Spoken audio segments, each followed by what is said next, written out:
지금부터 2020년 제1차 대한민국 미래 전략 토론 서울시 일자리 정책의 제도적 개선 방안 정책 토론회를 개최하겠습니다.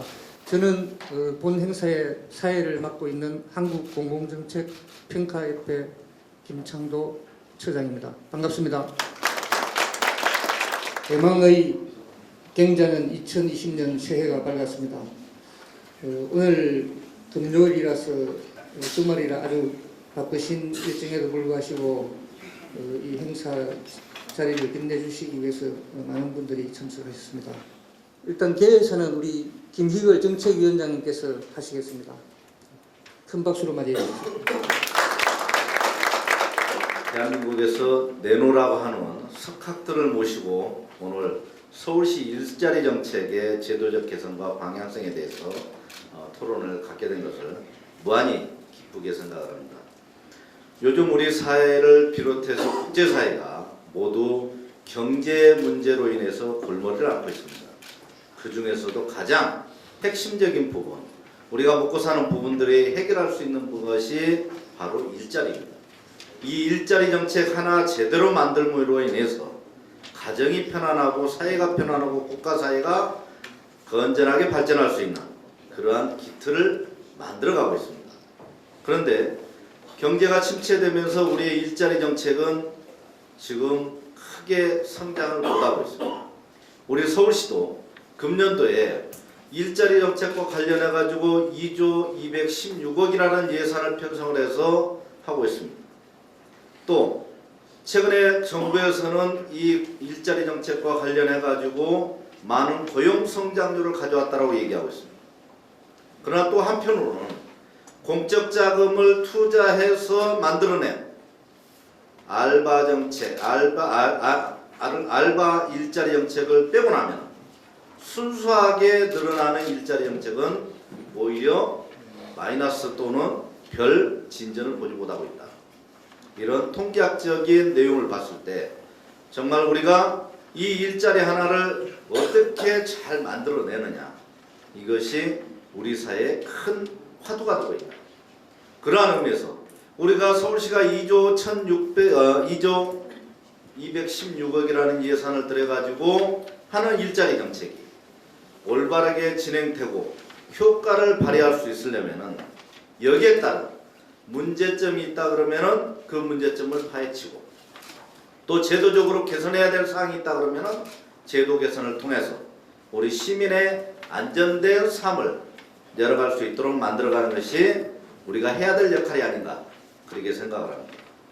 이 일자리 하나가 우리에게는 출산율이 떨어지고 있는 이러한 현실 속에서 또 청년들이 결혼을 앞두고 있는데 결혼을 포기하는 이러한 시대적 상황에서 우리가 제대로만 만들어 간다 그러면 또 비록 임금이 높고 낮고를 떠나서 안정적인 일자리를 만들어 감으로 인해서 우리 사회가 제도적으로 안전하고 평안한 그리고 활기 넘치는 사회를 만들어 갈 수 있지 않느냐.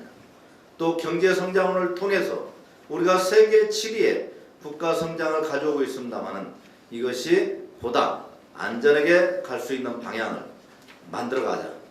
그러므로 인해서 우리가 작은 수도 서울, 대한민국을 대표하는 수도 서울에서 이러한 일자리 정책을 한번 검토하고 마련하는 것이 좋겠다. 이런 생각을 통해서 한국공공정책협회하고 또 거버넌스와 이렇게 공동으로 이런 자리를 만들었습니다. 정말 전라남도에서까지 올라오시고 또 저기 동두천에서 또 내려오시고 어떻게 보면은 대한민국의 각지에서 최선을 다해서 또 학생들을 가르치고 하는 우리의 유능한 석학들을 한자리에 모시고서 이런 토론을 갖게 된 걸 무한히 기쁘게 생각을 하면서 오늘 여러분들을 통해서 서울의 일자리가 새롭게 변화될 수 있도록 그런 자리가 되었으면 고맙겠습니다. 감사합니다. 다음은 본 행사를 이제 공동으로 서울시의회하고 주관을 하시는데 한국공공정책평가협회를 대표하고 계시는 박병식 회장님의 판명사가 있겠습니다. 큰 박수로 맞이해 주십시오. 네, 저는 현재 동국대학교 행정학과에 교수로 있으면서 또한 공공정책평가협회 회장을 맡고 있습니다.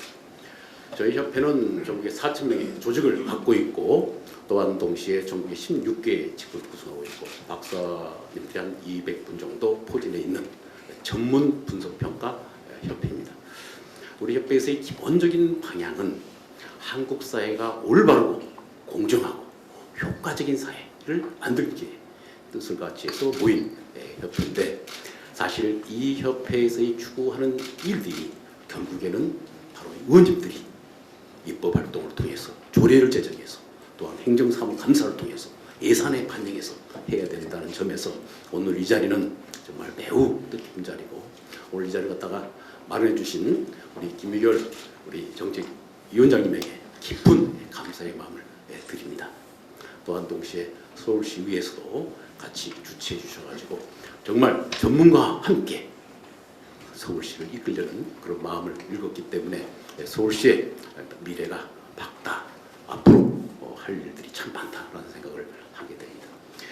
저는 이제 여기 서울시 일자리 정책에 대해서의 발제도하는 입장에서 왜 정책이 효과적이고 생산적으로 되지 못하느냐에 대해서 오랫동안 연구를 해왔고 우리 분석평가사분들이 많은 연구를 수행을 했는데 궁극적으로 잘 만들어야겠지만 만드는 것과 함께 집행 과정도 제대로 효과적으로 운영이 돼야 됩니다. 그런데 이 집행 과정이 블랙박스입니다.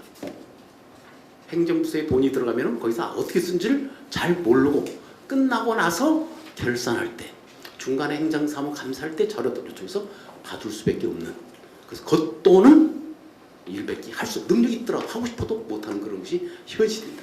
바로 오늘 이 자리는 서울시 일자리 안쪽에 우리 위원장님께서 말했습니다만은 재작년에 1조 2천억, 작년에 1조 8천억, 금년에 1조 2천억에 엄청난 돈이 투입되는데 우리 정말 몸에 실감되는 일자리가 나오고 있고 많은 사람들이 정말 야, 잘 되고 있다라는 생각을 하지 못하고 있는 게 현실입니다. 바로 그런 문제를 극복해서 오늘 일자리 정책을 실효성 있게 운영할 수 있는 그런 방안들을 저희 연구진들이 작년에 분투해서 찾아내어 보았습니다. 하여튼 이 정책을 통해서 이 방법을 통해서 아마 서울시 일자리 정책이 효과적으로 관리되고 점검된다면 서울시 의원님들이 그 블랙박스에 담겨져 있는 내용을 샅샅이 보면서 정말 핀셋으로 보듯이 꼼꼼하게 점검할 수 있는 정보를 얻게 되고 그걸 통해서 일자리 정책을 정말 효과적으로 운영할 수 있게 될 거라고 생각이 듭니다. 오늘 정말 이 귀한 자리를 만들어 주신 서울시의회에 감사드리고 또 우리 김열건 위원장님에게 감사드리고 참석해 주신 우리 서울시 의원님들 정말 감사드리고 같이 또 모아서 서울시를 세계의 독보적인 중심 도시 세계를 이끄는 서울시를 만드는데 저희 협회가 늘 노력하고 있으니 같이 동참해 주시기 바라면서 오늘 정말 참석해 주신 모든 분에게 감사드립니다. 발표할 목차는 연구의 목적, 서울시 일자리 정책 현황, 서울시 일자리 정책 분석 모형, 분석 결과입니다. 연구 목적에서는 실제 우리 경제가 직면한 여러 가지 문제점, 양극화 문제라든가 저출산 문제라든가 이런 구조적인 문제가 상당히 심각해요. 그래서 서울시에서 이렇게 양질의 일자리 정책을 연결을 해서 개인의 인적 자본이나 아니면 생산성 향상을 위한 여러 가지 소득 향상과 그다음에 국가의 발전과 더불어서 실제 개인의 경제 성장을 가지고 올 수 있는 역량 제고에 굉장히 필요한 부분이어서 이런 분야들이 개인의 자아 구현에도 아주 중요한 사항으로 필수 불가결한 것이다라고 볼 수 있습니다. 우리나라 일자리 정책의 상황을 간단히 보고 드리면 실제 세계 경제에서의 저성장 고착화나 아니면 일자리 창출 기반의 좀 지속적인 어떤 발전 방안 이것이 굉장히 지속적으로 악화되어 있는데요. 이에 대한 이제 임금 서비스나 고용 안정을 높일 수 있는 이런 부분이 굉장히 낮아요. 특히 일용직에 근무하시는 분이라든가 아니면 영세 자영업자라든가 이런 분들의 좀 일자리를 견인할 수 있는 그런 과정들이 좀 더 필요하지 않을까라는 부분과 그리고 대기업이나 중소기업 모두에 있어서 일자리 창출은 상당히 이제 어려움으로 가중되어 있죠. 그래서 이런 분야에 또 연구를 함께 했고요. 그리고 뭐 수출 주력 업종이나 아니면 제조업이나 또 이렇게 또 3D 업종으로 갈 수 있는 분야에서도 이 수익성 정체에서의 제자리 걸음이 상당히 또 어려움을 차지하고 있습니다. 또한 또 청년 일자리, 청년 실업률이 상당히 높죠. 그래서 실업률에 대한 이제 장기화를 어떻게 일자리로 유입을 시켜서 이를 극복하고 또 이런 구조적인 문제를 해결할 수 있는 방안은 무엇일까라는 게 저희 연구의 목적이었습니다. 대기업이든 중소기업이든 제조업이든 서비스업이든 뭐 여러 가지 문제에서 고용이라는 이런 부분에서 일자리 창출은 상당히 큰 비중을 차지를 해야 되고, 그러면 이제 이런 중소기업의 저임금 어떻게 이런 문제를 해결할 것인가, 그다음에 이로 인한 뭐 비용 절감과 고용 유연성이나 이런 부분에서 또 비정규직 어떤 이제 사용 요인을 지속적으로 가져갈 수 있고 비정규직을 정규직으로 가져갈 수 있는 방향은 무엇이 있을까? 뭐 다양한 어떤 취업 계층에서 보았을 때 양적이나 질적 문제에서의 이런 심화된 부분들을 해결할 수 있는 소득 양극화에 대한 부분을 확대해서 저희가 연구의 목적으로 넣었고요. 그리고 이제 고용 구조 문제에서 본다면 여성이나 청년이나 뭐 신중년 뭐 이렇게 나눴을 때 실제로 고용 악화가 굉장히 심각해 있어요. 방금도 말씀드렸듯이 청년들의 높은 실업률이 이제 지속되고 있는 거, 그다음에 기업의 취업 기피가 상당히 이제 지속적으로 있어서 실제 이제 일자리를 위한 미스매치에 대한 심각성이 상당히 높아지고 있는 것입니다. 또한 이제 여성 부문을 본다면 출산이나 육아 부담이나 이로 인해서 경제 활동에 대한 부분이 이제 저조하게 나타나고 있고요. 또 여성 경제 활동률에서 세계 우리 OECD 국가 여성 경제 활동률을 본다면 63.6%입니다. 그런데 이제 한국의 여성 경제를 봤을 때는 실제 58.4% 남성 대비했을 때 20.5%가 낮은 실적으로 나타나고 있습니다.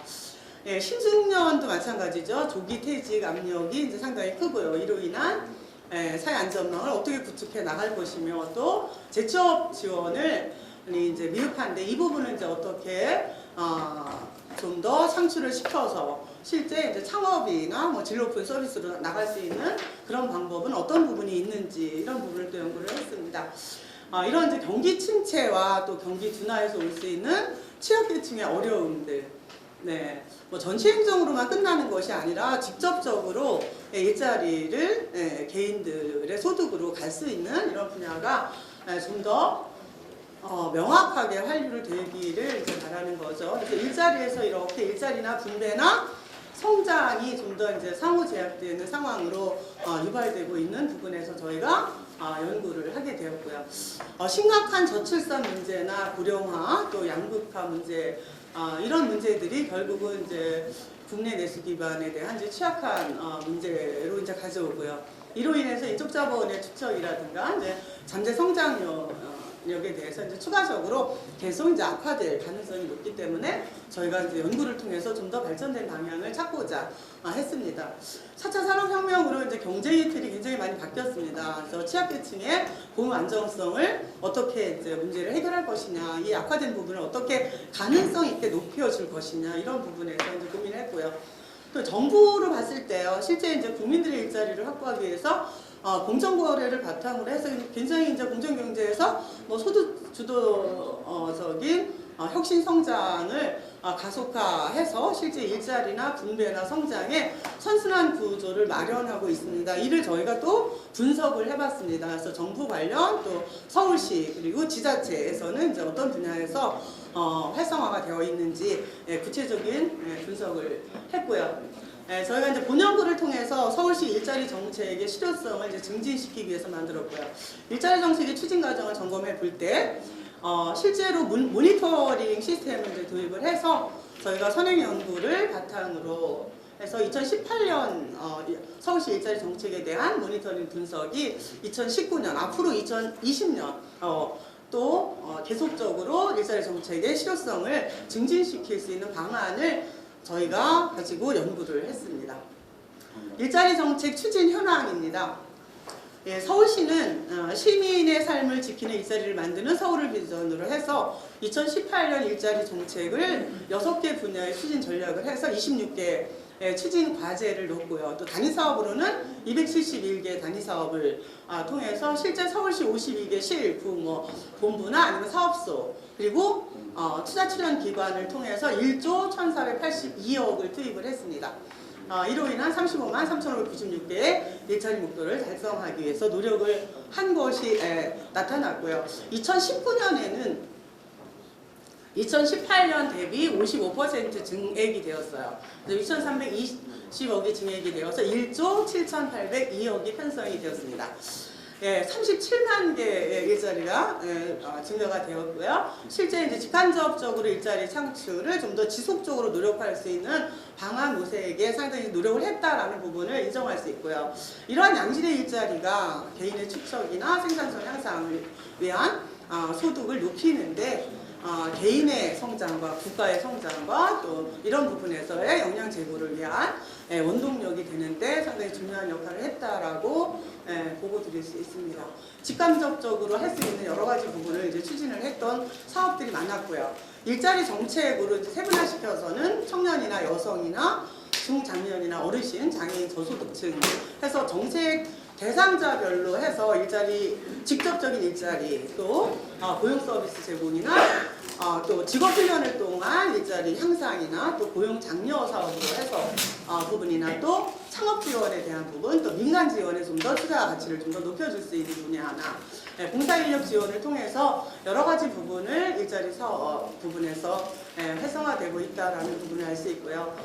국비 포함 사업으로 봤을 때 이제 매칭 사업이 주로 많았고요. 그리고 서울특별시 회계 사업에도 이제 이 분야가 들어갔습니다. 그래서 중앙부처 사업으로 봤을 때는 자치단체 이제 별도로 자치단체 많이 운영할 수 있는 사업으로 또 관리되는 분야도 또 구분되어 있었습니다. 일자리 사업 예산으로 봤을 때 2,063억이 투입해서 서울형 뉴딜 일자리, 또 지역사회 서비스 투자 사업, 그리고 지역주도형 청년 일자리, 청년예술단 지원 등 청년 일자리에서 이제 15,000개를 창출을 했어요. 그리고 서울형 뉴딜 일자리에서는 에코붐 세대 1991년에서 96년생을 중심으로 해서 청년들의 취업을 향상시킬 수 있는 이런 부분을 본다면 지난해 대비 165억, 증액한 972억이 투입이 되었습니다. 그래서 5,500개 일자리가 창출되었습니다. 지역사회 서비스 일자리로는 사회복지 서비스를 필요로 하는 취약계층의 다양한 어떤 특수성과 그리고 이제 수요성에 부합을 해서 좀 더 이제 차별화된 서비스 제공을 위해서 노력을 했다라는 부분을 알 수 있어요. 이제 20개 사업을 해서 116억이 이제 투여가 되어서 2,000개 일자리를 창출했습니다. 전반적으로 봤을 때 5,045억이 투입이 된 것이 이제 실제 이제 핫 이슈 되고 있는 어린이집 보육 교직원 그리고 아이돌 보미 도움이라든가 또 장애인 활동 도우미 또 찾아가는 동주맨 방문 간호사 등 여성에게 좀 더 특화된 일자리 부분으로 봤을 때 한 37,000개 정도가 창출될 계획으로 나타났습니다. 또 중장년으로 보면은 이제 보람 일자리나 또 어르신 학교 보안관 공익활동 지원 사업이나 또 저소득층의 공공근로나 뭐 이렇게 좀 더 향상되고 주민들이 좀 더 다가갈 수 있는 이런 좋은 일자리 창출을 위해서 3,743억 원을 투입할 계획이었고요.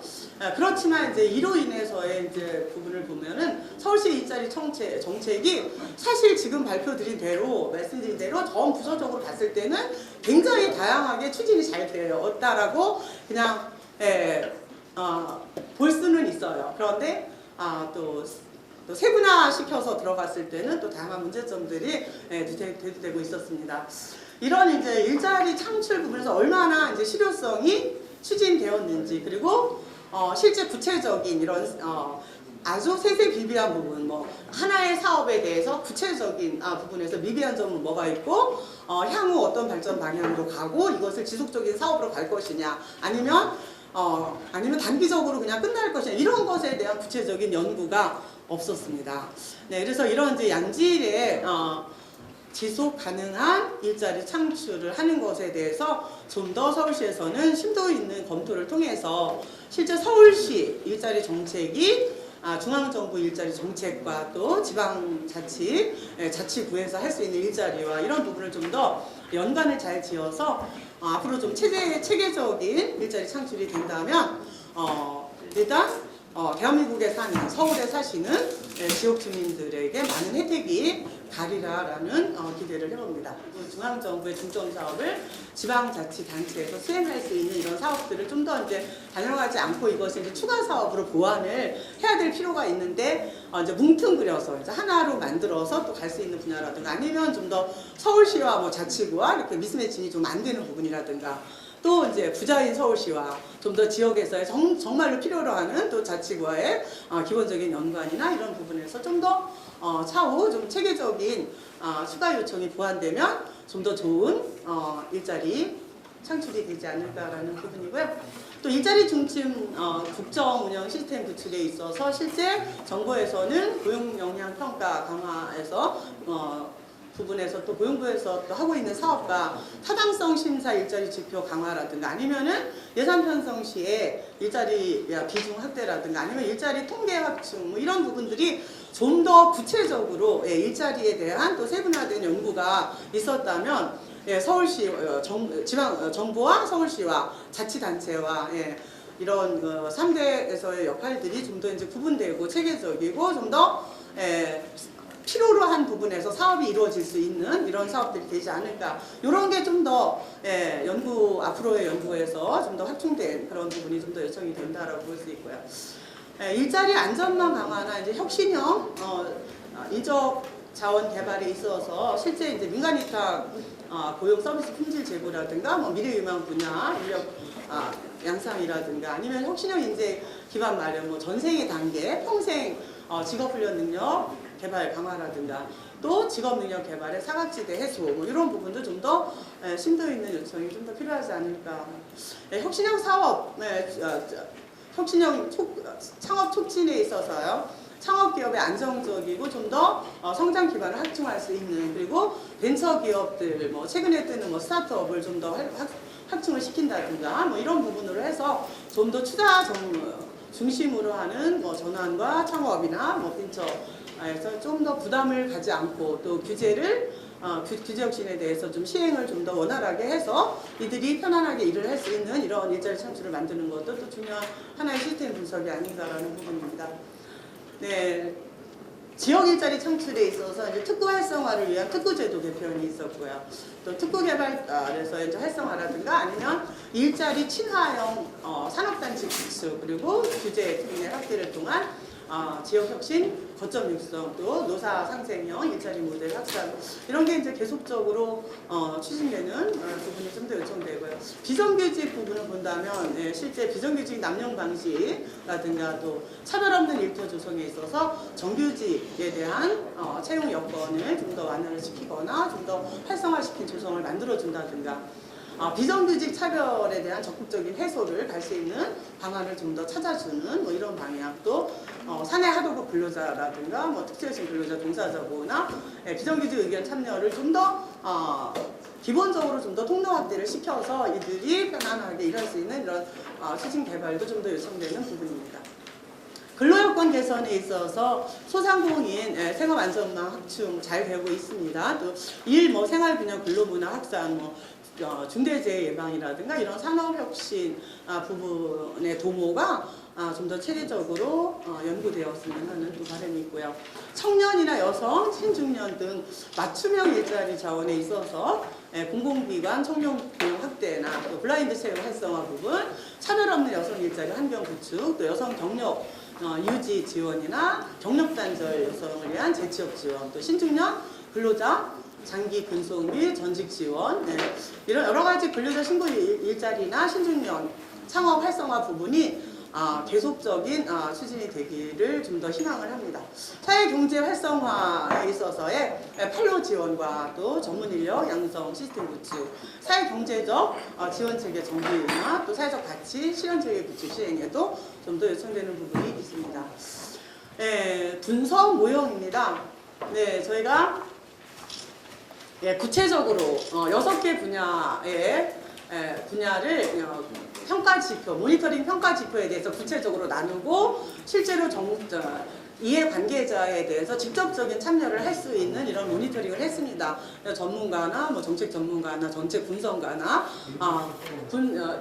수혜자 입장이나 또 이런 부분을 이제 구체적으로 연구를 했는데요. 프로그램 분야에서는 7개 분야를 저희가 연구를 했어요. 그러니까 구체적인 방향으로 이제 7개 분야를 세분화시켜서 했습니다. 그래서 추진 사업에서 뭐 대안 검토는 어떤 분야로 해서 나갈 것이냐라는 적합성에 대한 부분과 또 선정 사업에 대한 타당성 분석을 연구했고요. 그리고 추진 사업의 예보 상황 고려를 해서 실제 4차 산업혁명과 연계할 수 있는 경기 변동이나 또 근로자 고용 실태 등을 또 연구했고요. 또 추진 사업의 성과 크기, 그리고 지속 가능한 부분이냐 아니면 단기로 끝나는 부분이냐, 또 이해관계자나 전문가 부분에 의견 수렴은 무엇이 있으며 앞으로의 방향 제시는 어떤 부분에서 있는지, 뭐 이로 인해서의 뭐 향후 발전을 위한 부분을 저희가 연구를 했고요. 또 중앙 정부와 일자리 정책과의 관계에서 좀 더 중복되지 않고 각자의 독립적인 일자리 창출을 하는 데 있어서의 프로그램을 세분화시켜서 분야별로 분석을 했습니다.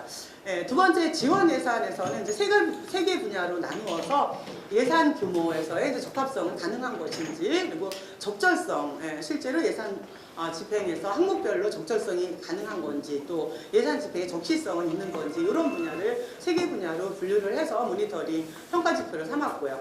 추진 주체에서는 4개 분야를 평가 지표로 봤습니다. 그래서 실제 추진 담당자가 보는 입장에서 적합성이 있는 것인지, 그리고 추진 담당자 주체에서의 목표 이해도는 얼마큼 있는지, 추진 주체의 책임 의식과 또 역량 강화나 전문성 분야에서 추진 주체의 방향을 어떻게 잡을 것인지, 이런 분야에 대해서 구체적으로 연구를 했습니다. 어떤 수용성을 가지고 수요자의 정책 수용성을 가지고 올 것이냐, 그리고 수요자의 의견 수렴 필요했는데요. 실제 이런 의견 수렴과 상호 관계에서는 직접적인 일자리와 이런 부분과의 어떤 관계가 있는 것인지, 또 서울시 일자리 정책과는 잘 연결되어 있는 것인지, 만족도는 얼마나 높은 것인지, 이런 부분에서 구체적으로 연구를 했고요.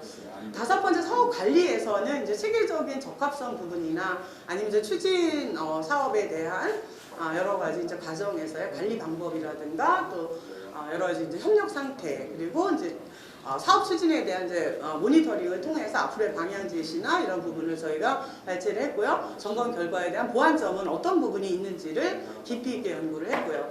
6번째 이제 사업 성과에서는 고용 증진 성과와 또 얼마나 효과적으로 운영이 되고 실제 이 사업의 적시성은 사후 관리에도 지속적인 사업으로 가능한 것인지, 또 사업의 고용의 만족도는 얼마나 있는 것인지 해서 구체적인 방향으로 연구를 한 모니터링 분석 모형입니다. 다음은 모니터링 분석 대상으로 저희가 2018년 서울시 일자리 정책의 연구한 분야를 직접 이해관계자의 정책 담당자, 수혜자, 그리고 전문가, 정책 분석가 세분화시킨 자료를 저희가 6개 분야를 세분화시켜서 26개 사업으로 나누어서 저희가 연구를 해봤습니다. 추진 전략의 민관 협력을 통한 일자리 창출 역량 강화로서의 이런 이제 26개 사업에 실제 집중되어 있는 일자리 창출에서 276개 사업은 어떤 게 추진되고 있고, 어떻게 거버넌스를 활성화를 시켜서 일자리를 만들어 나갈 것인지, 이들에 대한 인센티브는 어떤 방향으로 가야 되는지, 또 청년 체감형 취업 지원 서비스인데, 이 분야는 또 연구하신 이혜은 박사님께서 구체적으로 분석을 해서 발표를 해주실 거고요. 대상별 사회 서비스 연계에서도 이렇게 취약계층의 생활 안정과 공공근로자 사업에 대해서 어떤 추진 방향이 있는 것인지, 또 어떻게 잘 되고 있는지, 또 여성 일자리 창출 역량 강화나 복지 수행자, 실제 수혜자가 어르신이나 장애인이나 노숙인이나 여성이나 이런 분야에서 맞춤형 일자리로 잘 창출되어 가고 있는 분야인지 부분을 연구했고요. 또 시정 분야별 주요 민간 사업 일자리 사업으로 4개의 꼭지를 만들었고요. 또 시군 협력을 통한 일자리 창출 성과 제고로 또 저희가 4개 꼭지 만들었고요. 노동 분야에서 3개 분야에서 26개 사업을 분야별로 체계화를 해서 이 분야에 직접적인 일자리에 또 관심이 있는 분야, 또 행정 업무를 담당하고 있는 시와 구의 또 직원분들과 또 전문가 분야에서 또 연구하고 계시는 전문가 분야 또 연구 부분과 해서 다양하게 저희가 모니터링을 했는데 약간 어려움은 있었습니다. 네, 많은 자료를 좀 저희가 모니터링을 하고 싶었는데요. 네, 저희가 아마 보내기는 엄청 많이 보냈는데요. 자료가 오지 않아요. 네, 그리고 좀 처음 기대했던 또 서울시에서의 좀 더 이제 앞으로의 보완 사항을 이런 연구 자료를 좀 해주십시오라고 해서 좀 많은 자료를 주셨으면은 저희가 좀 더 활성화시켜서 연구를 했을 텐데 이제 각자의 역할에서의 기본적인 분야가 있기 때문에 이런 이제 모니터링에 조금 어려움이 있어서 중간에 상당히 좀 더 힘든 부분이 있었다라는 분야를 해서 다음에 만약에 좀 더 심도 있게 연구를 한다면 서로가 좀 더 협력 체계가 되어서 이 분야의 공동 연구자로서의 함께 연구할 수 있는 그런 계기가 되었으면 참 좋을 것 같습니다. 6개 분야 26개 이제 모니터링 결과입니다. 첫 번째 민간 협력을 통한 일자리 창출 역량 강화 부분에서 봤을 때는 사업의 지속성이나 효과적인 사후 관리 그리고 고용 만족도 증진의 이제 보완이 좀 더 이제 구체적으로 요청되는 분야이고요. 그다음에 민간 거버넌스 활성화 부분에서는 대상자 선정에 있어서 이제 이해관계자나 전문가의 의견 수렴이 좀 더 이제 보강이 되었습니다. 바로 이런 부분에서 모니터링이 좀 더 이제 어려워서 좀 힘들었던 부분이고요. 정책 대상자 부분으로 봤을 때 선정 적합성이나 정책 수용을 높일 수 있는 이런 방안들이 구체적인 제시를 통한 연구 제시가 되면은 좀 더 좋은 일자리 창출이 되지 않을까라는 바람이고요. 또 여성 일자리 창출이나 또 역량 강화 부분에서는 획일적인 일자리 사업이 아닌 지속 가능한 일자리로 추진되어서 좀 더 장기적인 안목에서 일자리가 창출되길 바라고요.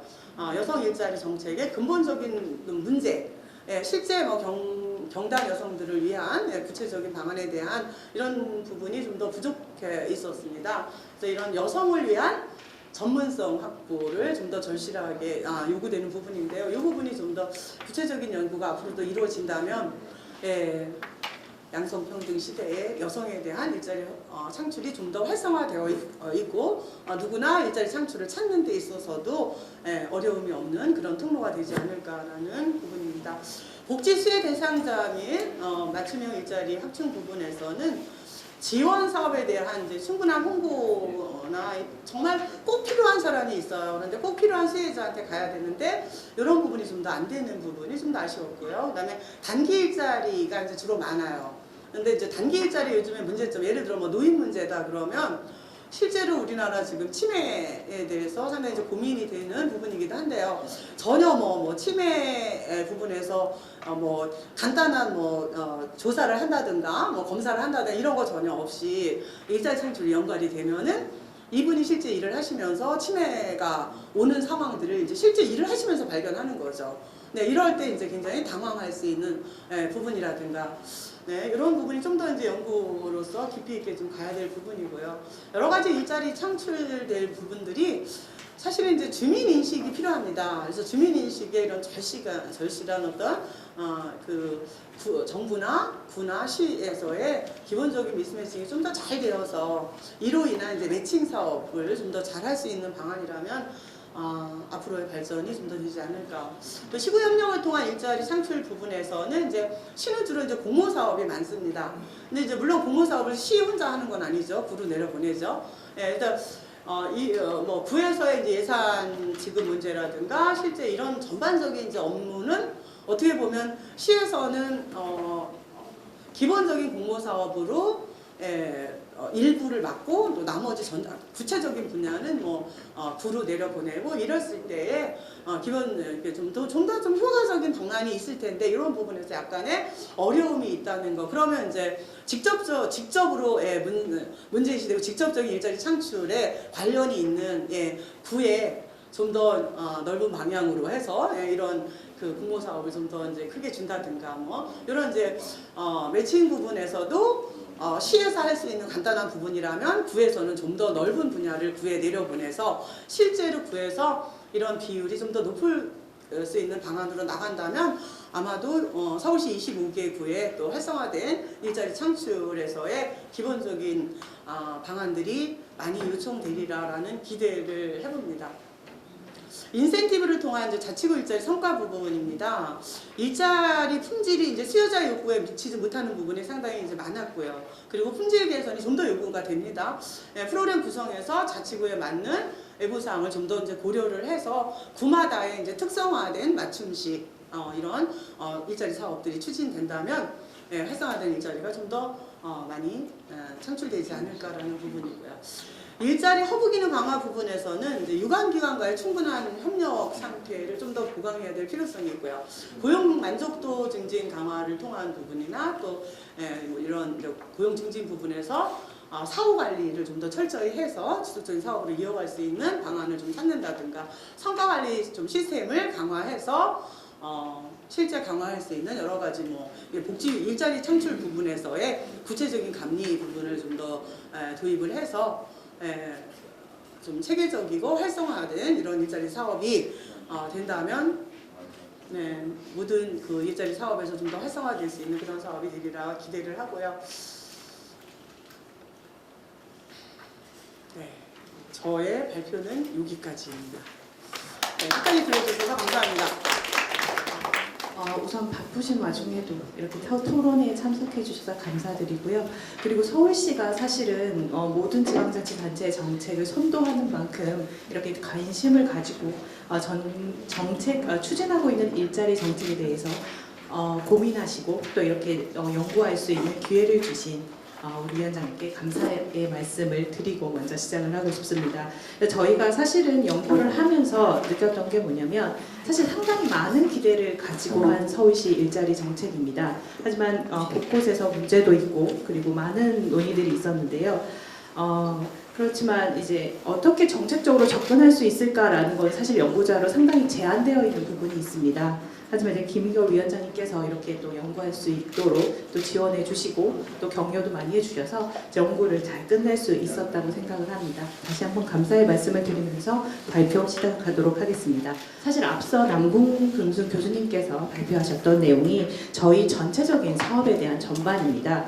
저희가 2018년도 서울시 일자리 정책 6개 분야 26개 사업 전체를 저희가 조사를 했고요. 제가 발표한 내용은 그 중에서 한 꼭지입니다. 그렇기 때문에 6개 사업 전부를 지금 발표드리는 내용과 동일한 방식으로 분석을 했다는 말씀을 우선 말씀드리고 싶습니다. 그래서 상당히 방대한 내용이기 때문에 전체 제한된 시간에서 발표를 하긴 좀 어려웠고요. 그래서 이거 한 사례를 보시고 나머지는 이제 연구 보고서를 참고하시면 되실 것 같습니다. 발표 시작하도록 하겠습니다. 제가 사례로 발표드릴 내용은 청년 일자리 정책입니다. 그러면서 이 일자리 정책이 2018년도 저희가 분석할 당시와 2019년도에 어떻게 변화되었는지 해서 잠시 말씀을 좀 드리도록 하겠습니다. 일단은 저희가 정책 앞에서 말씀드렸듯이 일자리 정책 모니터링 분석 모형을 적용했는데요. 이 조사는 아시다시피 지금 서울시 2018년도 일자리 정책에 대해서 다양한 이해관계자들을 좀 더 접촉하려고 많은 노력을 했습니다. 그래서 전문가분들, 그리고 정책 대상자분들, 정책 담당자분들, 그리고 기타 이해관계자분들을 통해서 조사를 통해서 그분들이 직접적으로 얘기를 하실 수는 어렵겠지만 저희가 조사를 통해서 되도록이면 많은 의견을 수렴을 하고자 했고요.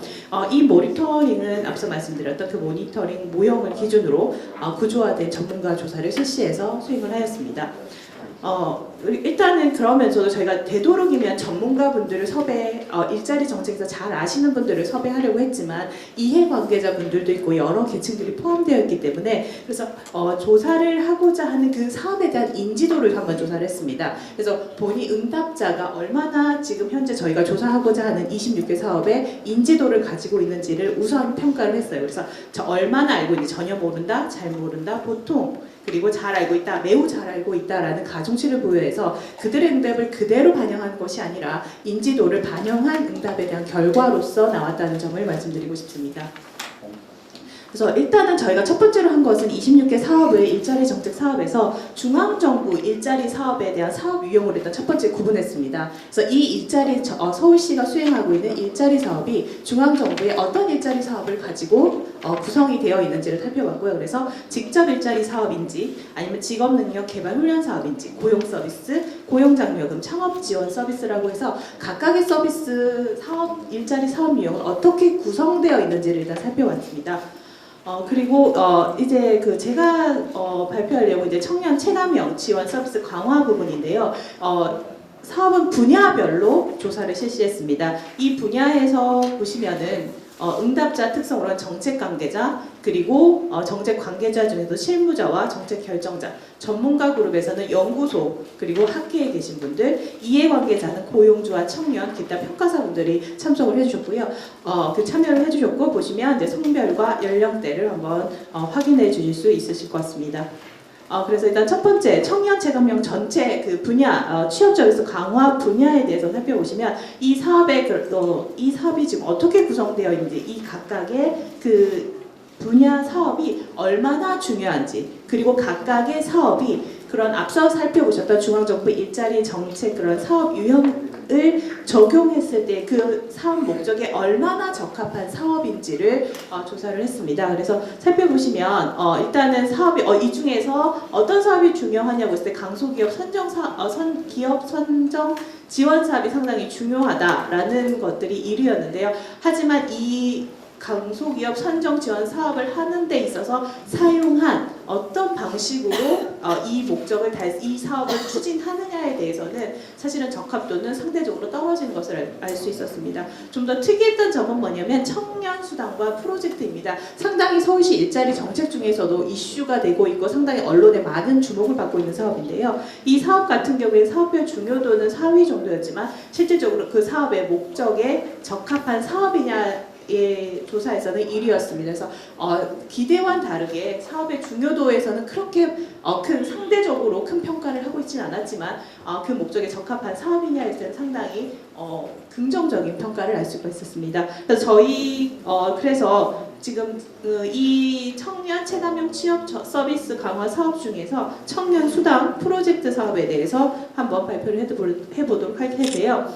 전체적으로 보시면 각각의 이해관계자, 정책관계자, 전문가들의 그 각각 사업에 대한 평가를 한 번에 보실 수 있을 텐데요. 정책관계자분들은 아이디어 발굴, 그러니까 청년들의 아이디어 발굴 사업에 대해서는 좀 부족하다라는 것들, 좀 부정적인 평가가 좀 있었고요. 전반적으로 보시면은 그 취업 그 성공 19대 이 사업 같은 경우에도 상당히 부정적인 좀 상대적으로 평가가 낮게 되어 있는데요. 그래서 제가 알기로는 2019년도에 취업 성공 19대는 아마 진행을 하지 않는 걸로 제가 알고 있고요.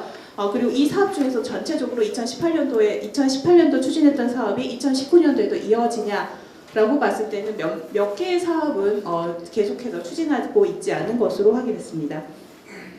그리고 청년 체감형 취업 서비스 사업에 대한 적합도를 좀 보시면 각각의 사업이 이제 유딜 일자리 같은 경우에는 이해관계자나 기타 그런 그에 속하는 분들은 좀 긍정적인 평가를 하고 있는 것으로 좀 볼 수가 있고요. 맞춤형 전문 인력 양성 사업에서는 전문가들은 좀 이렇게 보통 수준으로 좀 낮게 평가를 하고 있다는 것을 아마 확인하실 수 있을 것입니다.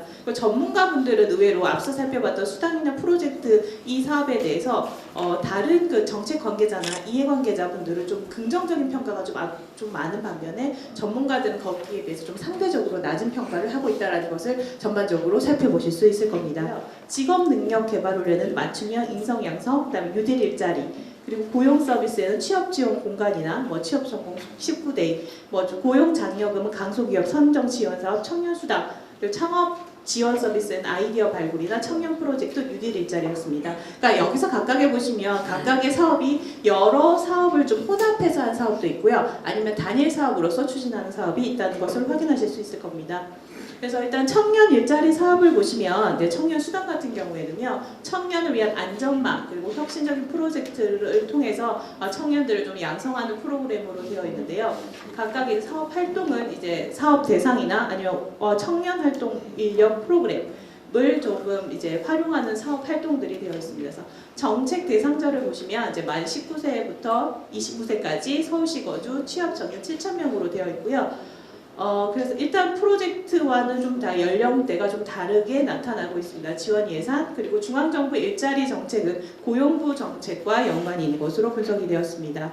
그래서 앞서 살펴봤던 그 일자리 정책 모니터링 분석 모형을 통해서 결과적으로 나온 모형들인데요. 전체적으로 저희가 이제 방사형 모형을 통해서 볼 수 있게 제시를 했습니다. 그리고 각각의 좀 스케일들도 좀 통일을 해서 여러분들이 직관적으로 보실 때 좀 넓이가 넓다 아니면 넓이가 좁다라는 것들로 직관적으로 그 정책에 대한 평가를 쉽게 좀 알 수가 있으실 텐데요. 프로그램 측면에서는 지속 가능성에 대한 고려 부분 그리고 지원 예산의 부분에서 전체적으로는 뭐 보통 수준이고요. 그리고 정책 대상자 부분에서는 선정 적합성에 대해서 좀 상대적으로 낮은 평가가 있었습니다. 그리고 추진 주체에 대해서 적합성이나 영향 전문성에 대해서 봤을 때 추진 주체 좀 적합성 부분에서 조금 이제 낮은 평가가 좀 있었고요. 그리고 사업 관리 부분에서는 이제 사업 관리가 체계 적합성과 그리고 추진 과정에 대한 관리 이 부분이 좀 더 상대적으로 그 긍정적인 평가는 아니었습니다.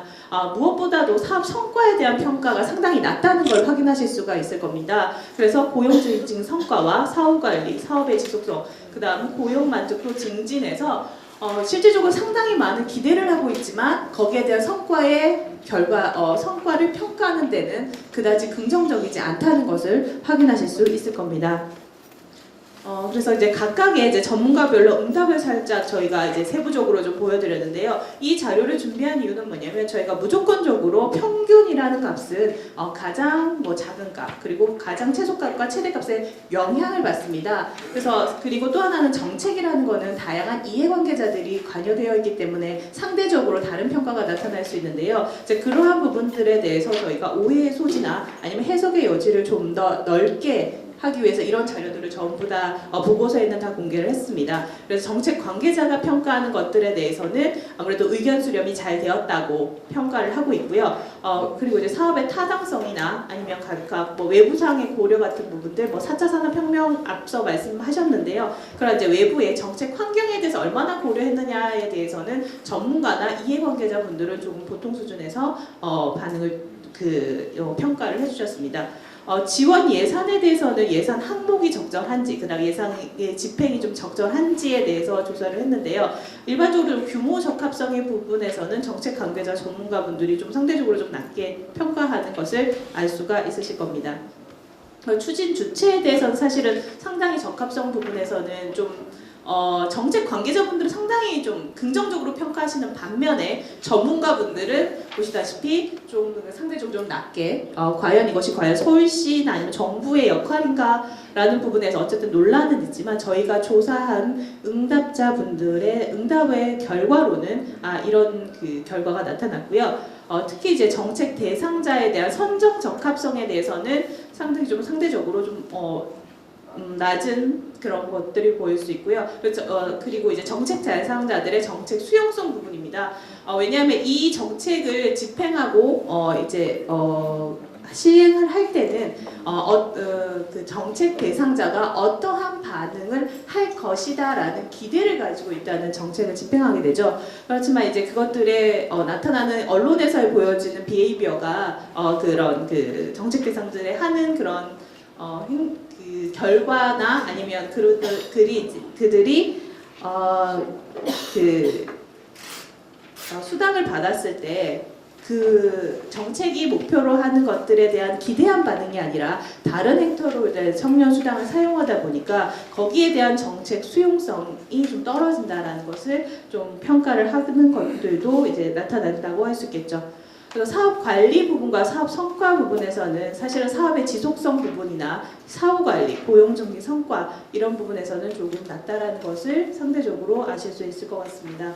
그래서 결과적으로 그렇다면 청년 지역 사업 전체에 대해서 전반적으로는 어떤 문제가 있느냐라는 거에 대해서는 일단은 사회적 약자인 청년 취약 계층에 대한 배려가 부족하다라는 점들이 있었고요. 그리고 이제 이해관계자 같은 경우에 청년 지원 정책에 대한 좀 홍보가 부족하다라는 점, 그리고 사업 설계에 대해서 문제점에서는 아무래도 이제 실제적으로 청년 수당과 실제 이 수당을 받고 본인이 어떤 활동을 했을 때 취업 활동과 어떤 연계성이 있는지에 대해서도 좀 의문이 있다. 이런 부분에 대해서 보완이 필요하다라는 것들을 좀 제시를 하고 있었습니다. 그래서 연구서 전문가분들도 취업 지원 서비스에 대한 명확한 대상자 선별이 필요하다라는 문제의식을 가지고 계셨고요. 그리고 이제 그 청년 수요를 얼마나 반응했는지도 의문이다. 그러니까 청년 수당에 대해서 상당히 긍정적인 평가를 하지만 젊은이들이 과연 청년들이 무엇을 원하는 것인가에 대한 고민도 좀 필요하다라는 것을 알 수가 있죠.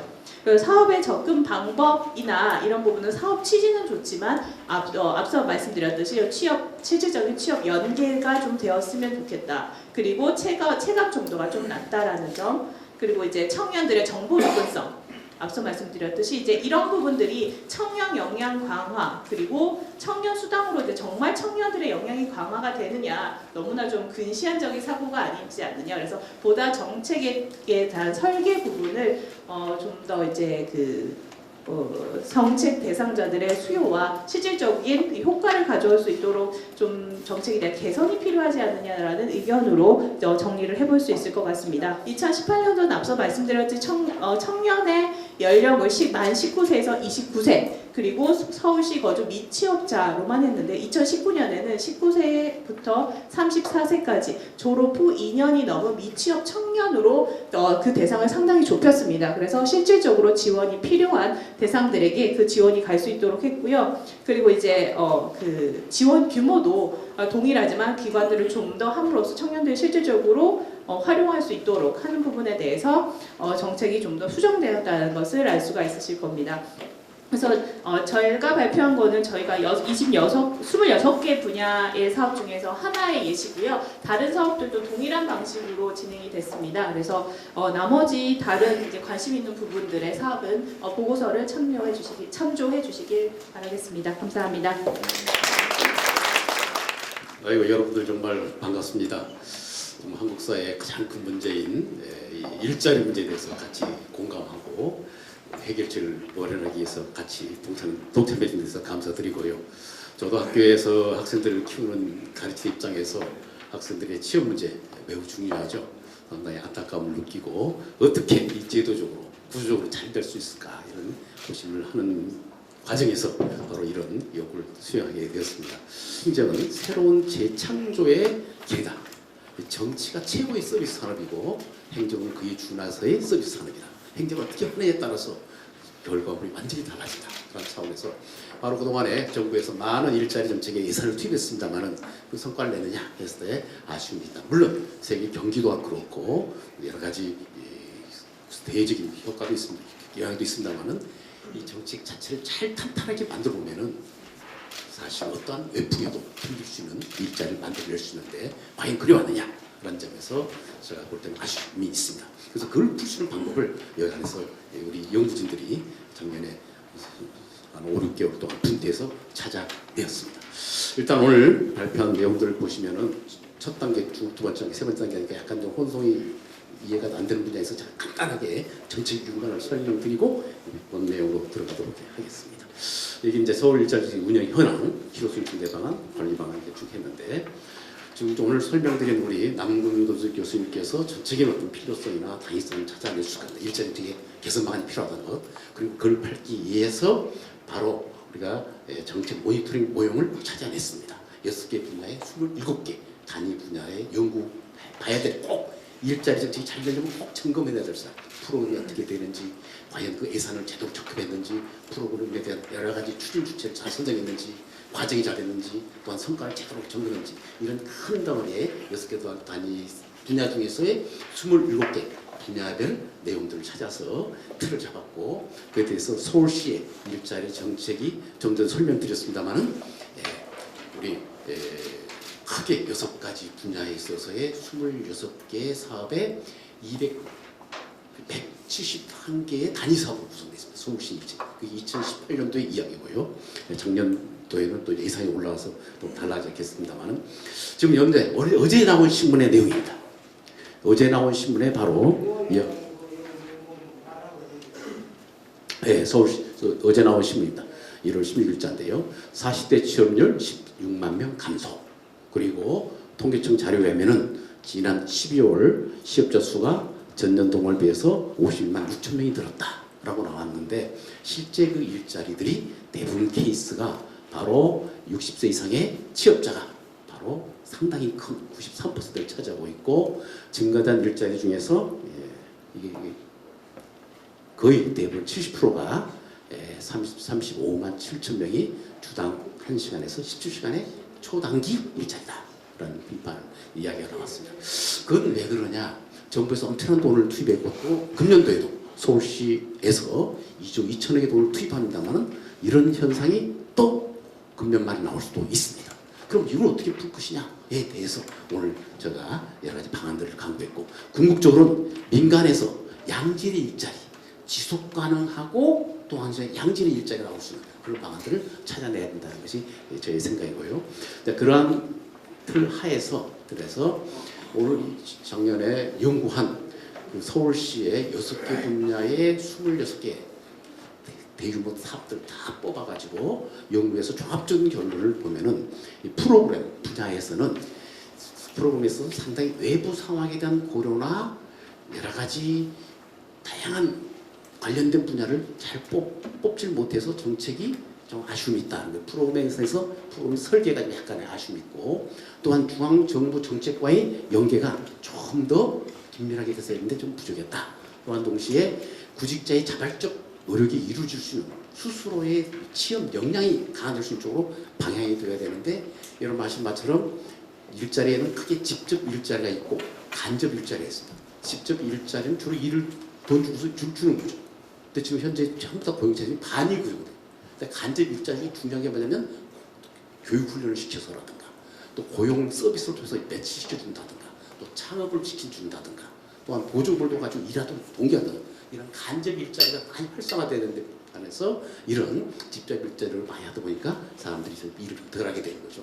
그런 문제가 프로그램 현상에 있다라는 것이고 예산 운영에서도 예산이 적절하게 고려돼야 되는데 그런 데는 좀 아쉬움이 있다는 것이 나왔고요. 조사 결과. 그래서 또한 예산 집행 항목을 적절하게 구성해서 예산의 효율성을 가야 되는데 좀 예산을 다 짜서 예산은 편성 다 했습니다만 그것이 정말 제대로 된 예산 항목이고 제대로 된 것이 정말 진짜 근로자 일하는 사람에게 제대로 전달되는지 이런 것들에 대한 검토가 좀 부족했고요. 또한 실제로 예산이 바로 집행되고 나서 수입되고 나서 결정될 때까지 그런 점에서 제도적인 관리가 좀 아쉬움이 있습니다.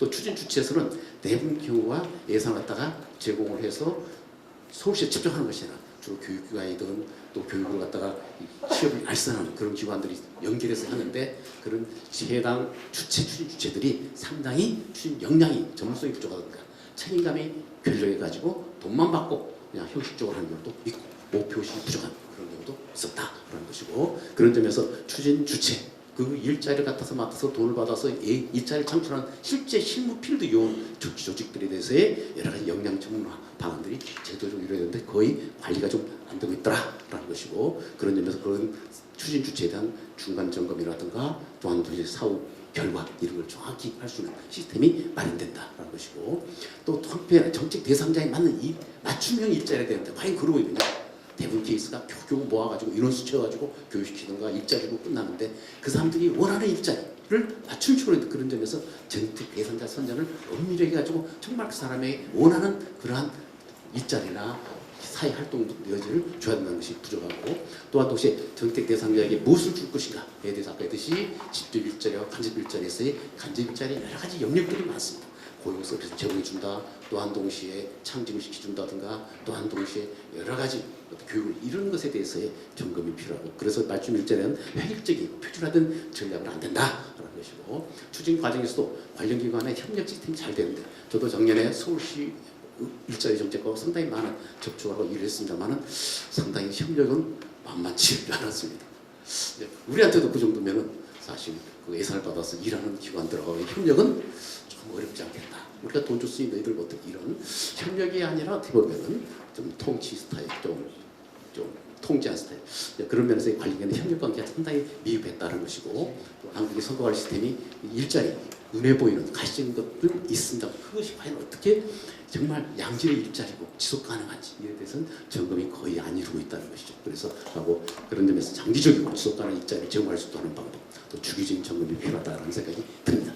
이런 점에서 전반적으로 작년 우리 연구한 결과 서울시의 6개 분야의 26개 꼭지의 단위 사업들을 분석한 결과 이런 큰 틀에서의 문제점을 찾았는데, 그럼 이런 큰 틀에서 문제점이 나왔는데 그걸 어떻게 과연 개선할 것인가? 아무리 좋은 의견내도 사실 안 하면 아니잖아요. 제도적으로 구축해서 될 수밖에 없게 만들어야 돼요. 그런 점에서 현재 있는 서울시에서 과연 이런 서울시 일자리 예산 당장 금년도에 2조 2천원 써가지고 예산 집행 금년 말에 가면 결산하는데 과연 이 결산이 내년도에 가서 결산하는데 과연 될까요? 바로 서울시에서 관리할 수 있는 방법, 서울 자체적으로 자체평가 제도를 통해서 관리를 하고 있고, 감사관실에서 관리하고 있고, 또 일자리정책 재정활동 성과관리 시스템에서 관리하고 있고, 목표관리에서 관리하고 있고, 정보공개제도 하고 있고, 시민만. 근데 이게 전부 다 실제 필드에 일하는 현장을 뚫고 들어가지 못해요. 그냥 드러나는 것도 시험자들이 하던 결과물을 가지고서 보고서 가지고서 끝날 뿐이에요. 그래서 서울시도 사실 일 맡겨놓고 가서 제대로 관리가 안 되고 있는 거죠. 더군다나 서울시 의회 정말 가장 중요한 행정사무감사를 하고 있고, 또 예산을 제공해주고 있고, 예산도 결산은 서울시도 관여가 돼요. 행정사무감사를 통해서 관리하고 있고, 결산제도를 관리하고 있고, 시정지를 관리하고 있고, 조례규정, 예산심의, 목표관리점이 속관리 하고 있는데 과연 서울시의회에서 과연 일하는 현장의 필드를 쫓아가 볼 수도 없고, 가서 잘 됐다고 하니까 그래요? 그리고 서울상공무 이상 문제였어요? 다 통과돼요. 그래서 2조 2천억이 그냥 넘어가 버리는 그런 점에서 아까 똑같이 신문에 보도됐듯이 일자리는 있다고 하는데 실제 가보면 껍데기 일자리만 있는 그런 정말 허수아비 같은 모습의 한국의 일자리 정책이 이루어지고 있다. 그래서 제가 이걸 갖다가 막을 수 있는 방법이 뭔가를 찾아봤습니다. 찾았더니만 일자리 현재 있는 서울시 일자리 추진적으로 보면은 중앙정부 정책의 일자리와 서울시 각 구청 일자리 연계되어 있고, 서울 일자리를 추진하는데 각 부처별 정말 서울시 일자리 굉장히 다양하죠. 2조 2천이면 엄청나죠. 각 부처별도 다 연결되어 있고, 그걸 통해서 정부 핵심은 서울시 일자리 행정 라인에서 이렇게 중심을 잡아줘야 하는데, 그것은 서울시 경제정책실 밑에는 경제 일자리 정책관이 관리하고 있고, 밑에 서울시 일자리 정책 과장이 이제 일을 하도록 구조는 되어 있습니다. 그래서 이제 이러한 그 구조 속에서 과연 이걸 어떻게 그 부서에서 일을 잘할 수밖에 없도록 만들 것인가에 대해서 바로 이 서울시 일자리 6개 분야의 26개 사업, 221개 단위 사업이 포함해 2018년에 계획됩니다. 책임 모니터 관리들을 운영할 필요가 있다라는 것이고, 그럼 책임 모니터 관리는 모든 것이 법령에 근거해야 되는데 과연 법령상 과연 가능한가에 대해서 지방재정법 시행령, 행정안전부력, 서울 조례를 검토를 해보았습니다. 검토 결과 지방재정법 이런 규정이 있어요. 제5조에 성과관리 체제를 구축하도록 되어 있습니다. 지방재정법에. 또한 동시에 그걸 갖다가 각 자치단체장은 행정부 명예에 의해서 예산 성과계획서 및 성과보고서 작성하고 있다. 제가 성과계획서, 성과보고서 아무리 찾아도 잘 나타나지 않아요. 전부 다 감춰놨어요. 정보 공개를 청구해주면 나옵니다. 국민이 몰라요. 근데 서울시에도 이걸 찾기 쉽죠. 이런 데 돼 있긴 한데 거의 누군가를 앙호하고 이루어지고 있습니다. 그래서 바로 지방자치단체장은 그런 재정사업평가에서 그걸 재정운행 반영하도록 되어 있는데 지금 그게 좀 아쉬움이 있고요. 재정법 시행령에 보면은 여기에 보면 각종의 시도는 총 사업비 5 이상의 투자 사업을 반드시 하도록 되어 있어요. 근데 이제 우리가 일자리 사업이 과연 투자 사업이 아니냐 논란이 됐을 때 저는 일자리 얼마든지 투자 사업이었어요. 일자리를 잘하는 곳이 바로 지역의 새로운 먹거리도 만들고 소비도 촉진되고 또한 동시에 활력이 있죠. 그래서 저는 일자리 사업은 투자 사업이다 이렇게 보면서 5조 이상 되는 사업들과는 바로 271개 단위 사업이 거의 다 한 200 이상은 걸릴 겁니다. 이런 걸 정말 이 성과 관리 제도를 도입할 필요가 있다는 것이고요. 그걸 하기 위해서 바로 행안부의 규정을 보면은 시행령에 의해서 행안부 령에 의해서 보면은 지방정 시행령에서는 재정사업 성과 관리 방향을 갖다가 작년도에 세워놨는데, 보조사업 연장평가 적극 대응, 모든 예산은 연장이 되는지 안 되는지 꼼꼼하게 점검해야 된다. 또 부처 중에 재정사업 자율평가를 통해서 성과관리와 재정운영이 연계를 강화해야 된다. 바로 성과를 잘 점검해야 된다. 그리고 그걸 안 될 때는 외부기관의 성과평가를 이탈해서 객관성과 전문성을 반드시 점검하도록. 거의 다 지금 안 되고 있어요. 그런 점에서 그 추진계획으로서 성과평가는 부서 자율성의 책임성 부에서 특별해야 된다. 이런 차원에서 이러한 현재 규정상 돼 있는데 서울시 이제 일단 행정부 영은 그렇고 서울특별시 일자리 기본 조례가 있습니다. 이 조례에 보면은 서울시장께서는 바로 노동자의 고용안정, 기업 일자리 창출과 원활한 인력 확보에서 판국수에 노력한다는 제 기본조례 제3조 1항에 규정되어 있고 기본조례 제4조의 1항에 보면 5년마다 일자리 기본계획을 세워되고 2항에 가서는 일자리 창출, 취업 지원, 고용 안전 정책 개방 계획을 수립하게 돼 있고 서울시 일자리 위원회를 갖다가 두게 돼서 거기서 총괄 지휘하도록 돼 있고 제 기본조례 14조에 보면 실무위원회를 둬가지고 실무위원회에서 일자리 정책 개발 평가, 정책 추진 모니터링 등을 수행하고 이렇게 돼 있습니다.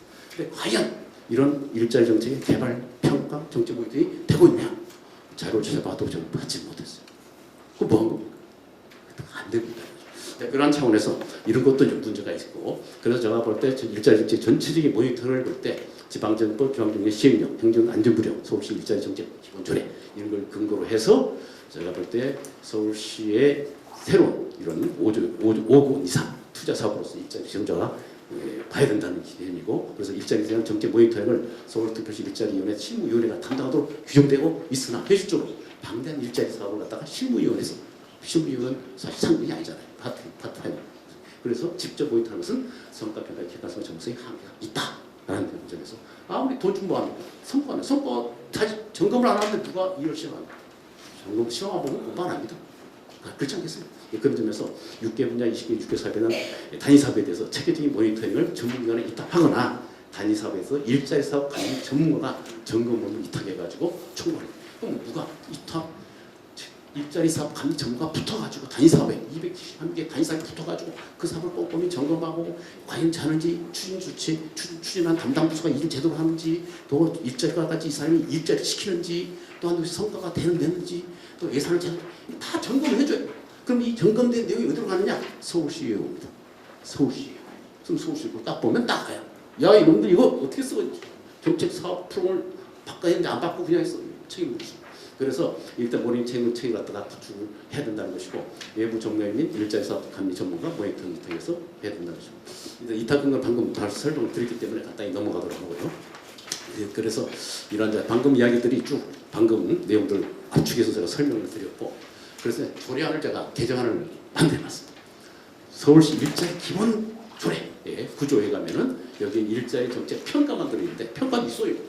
평가도 있지만 모니터링 평가 제대로 하고는 있는데 형식은 없어요. 그냥 서류상 없어요. 그런 점에서 실무위원회가 있던데 실무위에 주로 실무, 고용, 노동, 산업, 경제, 고생이 있는데 그게 정책을 좀 점검하는 관리나 평가를 좀 할 수 전문가도 붙어가지고 점검을 꼼꼼해야 되고 실무위원회 업무도 단순하게 정책, 개발, 평가, 추진, 모니터링만 하는 것이 아니라 거기서 자기들이 못하고 실무위원회 사실 위원회 아닙니까? 실무위원회 책임진 사람이 별로 없어요. 그러니까 거기에 그 사람들이 감독만 하고 그러다가 평가 정도에 위탁해서 나온 거라도 점검하고 또한 도시 자기들이 붙어오는 단위에서 일자리 사업 관련 전문가 갖다가 거기에 박아가지고 실무위에서 점검하면 됩니다. 자기들이 다 할 수는 없죠. 그 수많은 정말 2조 2천억을 어떻게 점검한대. 근데 그런 점에서 바로 그걸 갖다 점검시키면 꼼꼼하게 일이 이루어지는데 왜 그걸 안 하겠어. 그런 점에 간사에 대한 규정은 좀 직급을 높여가지고 일자리 업무 담당 사무관이 아니라 과장급이 해서 그래서 좀 책임지고 일하도록 하고 일자리 영향 평가를 하도록 되어 있는데 지금 안 하고 있습니다. 그래서 일자리 영향 평가도 혼자 못하면 또 외부 기관에 위탁해서 시키도록 하는 이렇게 해서 제대로 서울의 일자리가 될 수 있는 이런 방안들이 마련돼야 된다는 것이 저희 생각입니다. 그래서 많은 돈들이 투입을 해가지고 정말 국민들이 원해서 일자리가 될 줄 알고 총각 예산 편성해서 잘 될 줄 알았는데 뒤에 가면 그 중간에 과정에 모니터링 요원들이 사업 관리 전문가가 붙든가 위탁기관이 붙어서 꼼꼼하게 점검을 해야 한다는 것이고 일단 이걸 하기 위해서 서울시 일자리가 아니라 중앙부처와의 관계, 부처과 관계도 긴밀하게 관련과의 연결을 해야 된다는 것이 틀이고요. 궁극적으로 계획이 되고 나서 일을 도됐지만 이 계획하는 과정에서 꼼꼼하게 계획이 잘 되도록 해야 되고 계획이 잘못되면 그것도 수정 보완할 수 있는 돼야 되는데 실무장관을 못해요. 왜? 책임을 져야 되니까. 그래서 그 모니터 요원들이 외부 감리요원이 이거 계획안이 잘못됐다 수정해야 빠져나갈 수 있잖아요. 이렇게 해서 바로 이제 사전적 접근과 과정표에서 체계적으로 추진해야 되고 단위 사업간의 관계를 고려해서 체계적 접근해야 되고 단위 사업간 상황에 착을 전문가가 붙어야 됩니다. 일하는 데 있어. 그런 점에서 궁극적으로 제가 볼 때 서울시가 지금 2006년 이후에 일자리 플러스 서울 프로젝트, 또 일자리 청주종합기회, 소중 누디 일자리, 누적 혁신, 뭐 청년 엄청난 사업들을 퍼붓고 돈을 막 뿌렸어요. 근데 소개에서 달성과는 상당히 미비하다. 그래서 막다른 예산을 기반한 서울시 일자리들이 성공해서는 실질적 목표를 달성할 수 있도록 사정적 모니터링과 가정적 모니터링으로 일자리 사업 감리 제도를 도입해서, 제가 볼 때 그래서 금년도 한번 시범 사업이라도 뭐 몇 개라도 하나 잡아가지고 한번 시범해보고 효과 있으면 하고 안 하면 안 됩니다. 돈 들 거 별로 없어요. 어차피 그 돈 별 효과도 별로 나지 않으니까. 그래서 감리제도를 실천한다면 정책 집행 과정 효과적으로 수행할 수 있을 것이고, 이걸 통해서 일자리 사업의 감리 전문가가 정책 담당자를 통제하는 게 도와주는 거예요. 사실 일자리 행정의 가장 큰 문제가 뭡니까? 전문성 부족이죠. 순환 보직이 2년 만에 바뀌어요. 전문성이 쌓일 수가 없어요. 그럼 뭐예요? 새로 앉아가지고 매일 작년했던 거 그냥 똑같이 반복하기는 악순환, 악순환. 그러기 위해서는 외부 전문가가 받아서 20, 30년 내공 싸움 해가지고 지도해주고 도와줘가지고 성공표 정체선을 상황에 맞게 잘 다듬으면서 일자리가 최고 효과성으로 창출되도록 또 일자리 같은 사람이 정말 정말 자기 자신할 수 있도록 이렇게 해야 된다는 거죠. 이걸 통해서 궁극적으로 바로 이걸 좀 점검해 주세요. 그것이 왜 필요하냐면은 모니터링 구성이 일자리 잡지에 도입되면은 첫 번째 이게 나오겠습니다만은 일단은 담당자가 책임을 분산시킬 수 있어요. 사실 아까 했듯이 전문가 아니잖아요. 어느 정도 업무를 알죠. 사람이 그 새로운 업무를 맡아서 일을 하는데 2년 동안 하는데 그럼 외부 전문가의 의견을 듣고 그 사람에게 카운터파트에서 지도받으면서 또한 동시에 잘 의견되면서 책임을 자기가 져야 되니까 공동 책임을 감사로 지겠습니다만, 그래서 정책 실무자의 전문성과 객관성을 보완하면서 일자리 사업의 실효성을 증명하면서 예산 당국과 사람을 충실하게 방지하면서 효과를 낼 수 있다는 것이 실무자에서는 서울시 공무원도 제가 볼 때는 참 부담이 있을 것 같아요. 그리고 서울시 의회는 그동안 집행 과정의 내부 과정을 전혀 파악할 수 없어요. 거의 찾아다니면서 말도 못. 근데 일자리 정책에 있어 일자리 사업 감리 전문가가 정책 집행 과정에 있어 계획 수립부터 시작해서 과정 일자리 업무 담당하는 업체 선정 다 점검합니다. 그래서 다 분석 보고 써요. 이업체는 이렇게 해서 선정이 됐다. 또 이 사업이 가서 업체가 이렇게 일을 하는데 이런 성과를 내고 있지 못하다 점검해야 된다. 이걸 딱 서울시의회 예산 집행 과정 효율성, 일자리성, 효과성, 적절성, 업무단 책임감을 잘 갖고 있으면 딱 파악할 수 있어요. 그럼 시 행정이 딱 되도록 효과를 내게 돼요. 그래서 올바른 행정 사무를 하다 실수할 수 있고, 또한 예산 결성 과정에서 그 결과적으로 예산을 딱 반영한다. 성과 없다. 예산 자르면 돼요. 성과 있다. 예산 올리면 돼요. 과연 작년도에 1조 8천억이 금년도에 2조 2천이 줬다면 얼마큼 성과를 냈기 때문에 올라간지 저는 모르겠어요. 그런 근거 갖고 예산을 짤 수가 있습니다. 그리고 예산 심의에서도 한적이고 효율적인 예산 심의를 할 수 있어가지고 제대로 서울시의회가 정말 행정의 내부 블랙박스를 들춰봐가지고 제대로 관리할 수 있다. 그것이 공무원을 옥박지는 게 아니라 공무원을 도와주면서 외부 민간 분야의 전문가를 행정부대께서 정말 피가 돌아가고 세살이 돌아가고 정말 살아움직이는 행정조직이 될 수 있는 그런 감리도가 될 수 있지 제도가 되잖아요. 그래서 정말 답답한 정말 일자리 문제, 출산으로 쓴 남편이 정말 중요하죠. 아까도 우리 위원장께서 말씀하신 일자리는 곧바로 개인의 자아실현이죠. 가정의 행복이자 국가의 경쟁 아닙니까? 이걸 누가 해줍니까? 힘 있는 사람이 해야죠. 저 밖에 있는 사람이 알아. 시에 의해서 정말 만들어줘야죠. 저희 발표는 이상이고 또 저쪽으로 이게 듣도록 하겠습니다. 이상입니다. 예, 여기 아까 발표 오신 분들 세 분들 고생 많이 하셨는데요. 사실 우리 김희갑 위원장님 예산으로 이 서울시 일자리 정책에 대해서 많은 연구와 업적이 이루어진 것 같습니다. 연구를 많이 하시고 이 세미나에서 발표를 해주신 세 분 발제자께 다시 한번 큰 박수를 부탁드리겠습니다. 다 발표를 못 하시고 간략하게 발표를 하셨습니다만 시간이 너무 지나가서 사실 토론하신 분들 많은 준비를 해가지고 오셨으라고 믿습니다만은 가능하다면 4분은 너무 너무 그런 것 같고 5분 이내로 발표를 해주셨으면 고맙겠습니다. 여기 책자에 보면 이석환 교수님부터 되어 있네요. 먼저 이석환 교수님부터 발표해 주십시오. 먼저 이런 중요한 자리에 불러주신 것에 대해서 감사를 드리고요. 그리고 일자리 문제는 결국엔 어떻게 보면 공공부문은 좀 보조적인 역할이라고 생각이 됩니다. 그 장기적인 양질의 일자리는 민간 부분에서 경제가 성장하고 발전하고 활성화되면서 만들어지는 것이고요.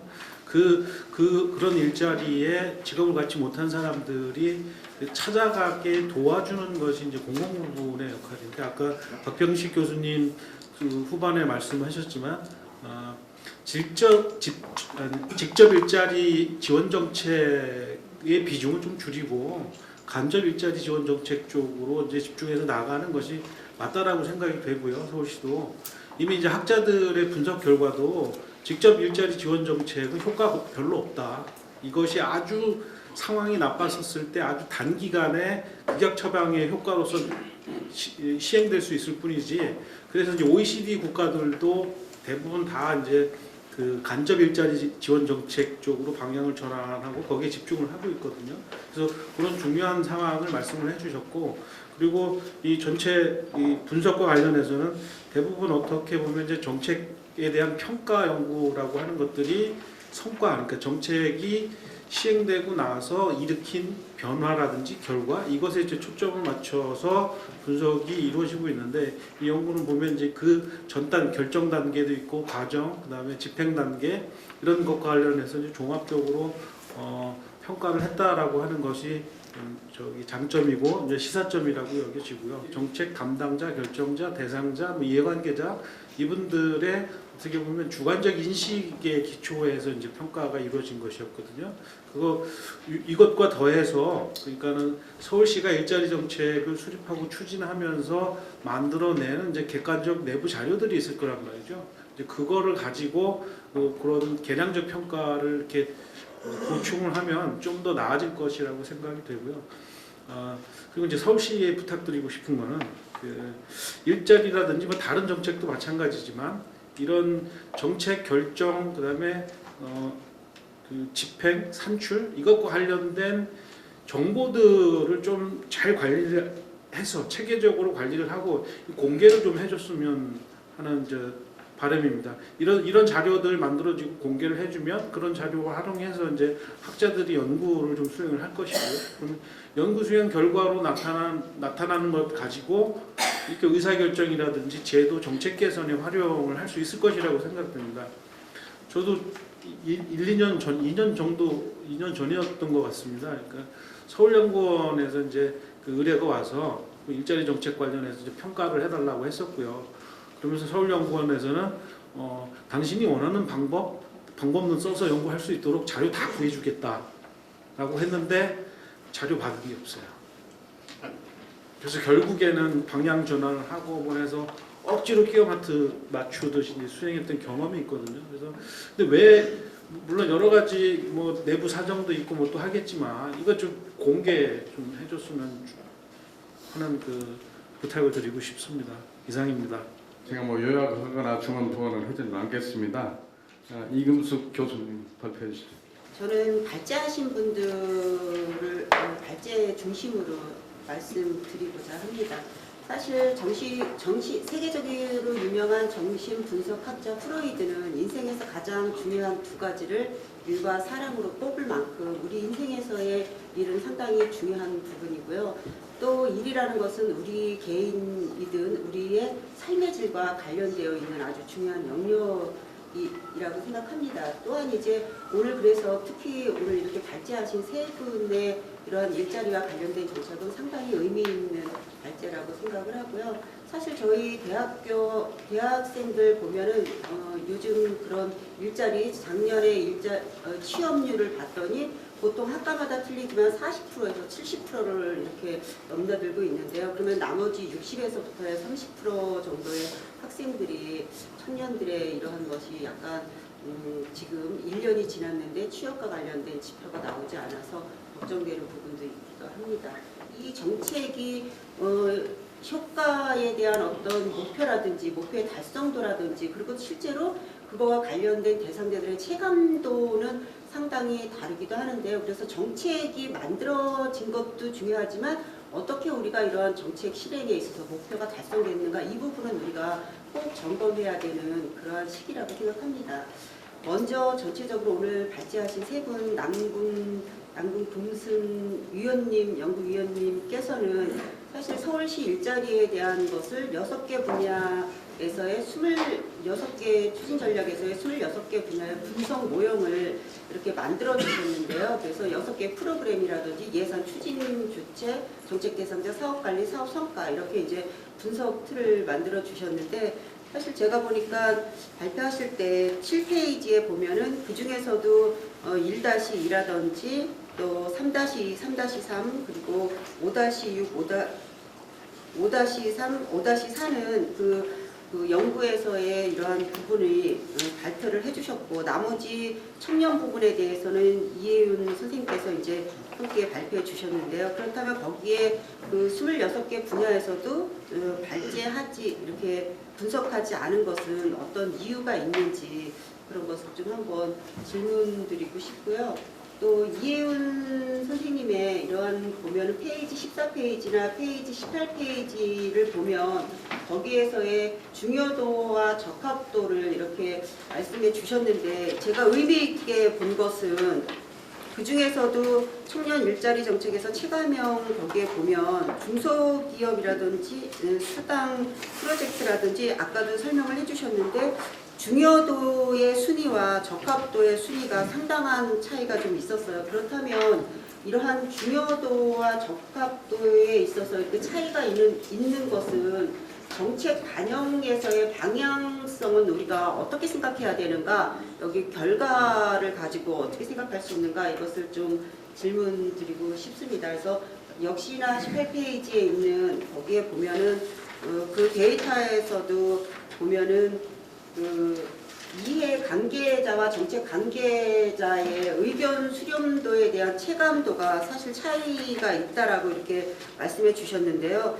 여기에서의 그 선정 적합성이라든지 정책 수용성은 정책 관계자분들이 이해 관계자분들보다는 점수가 낮습니다. 그런데 유달리 의견 수렴 부분에 있어서는 정책 관계자분들이 이해 관계자보다 더 높게 이렇게 나왔는데 의견 수렴이라는 것은 정책 관계자보다는 사실 이해 관계자와 더 밀접한 관련이 있는데 지금 이렇게 두 가지 의견 수렴 부분에서의 이 차이가 있는 것을 우리가 그러면 이것도 정책 방향 속에서의 어떻게 우리가 앞으로 향후 풀어나가야 되는 이런 데이터가 이렇게 주어졌다면 그런 방향성을 한번 질문하고 싶습니다.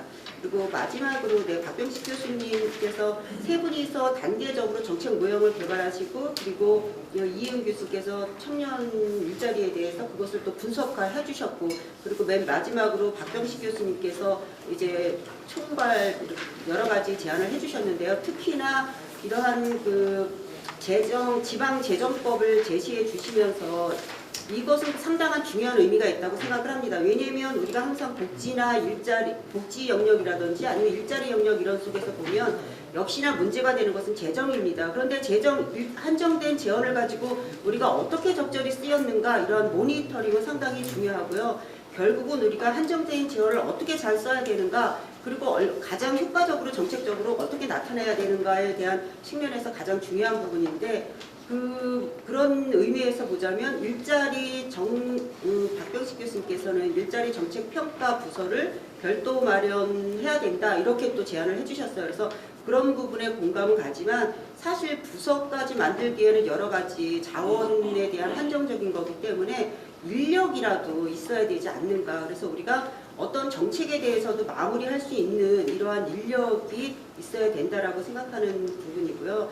또 박병식 교수님께 또 질문하고 싶은 것은 30페이지에 서울특별시 일자리 정책 기본 조례 방향 개정 방향에 대해서 제시해 주셨는데 이러한 조례 제정 방향은 지금 일자리 정책 효과성과 어떤 깊은 관련성이 있는지 그러한 설명을 좀 듣고 싶습니다.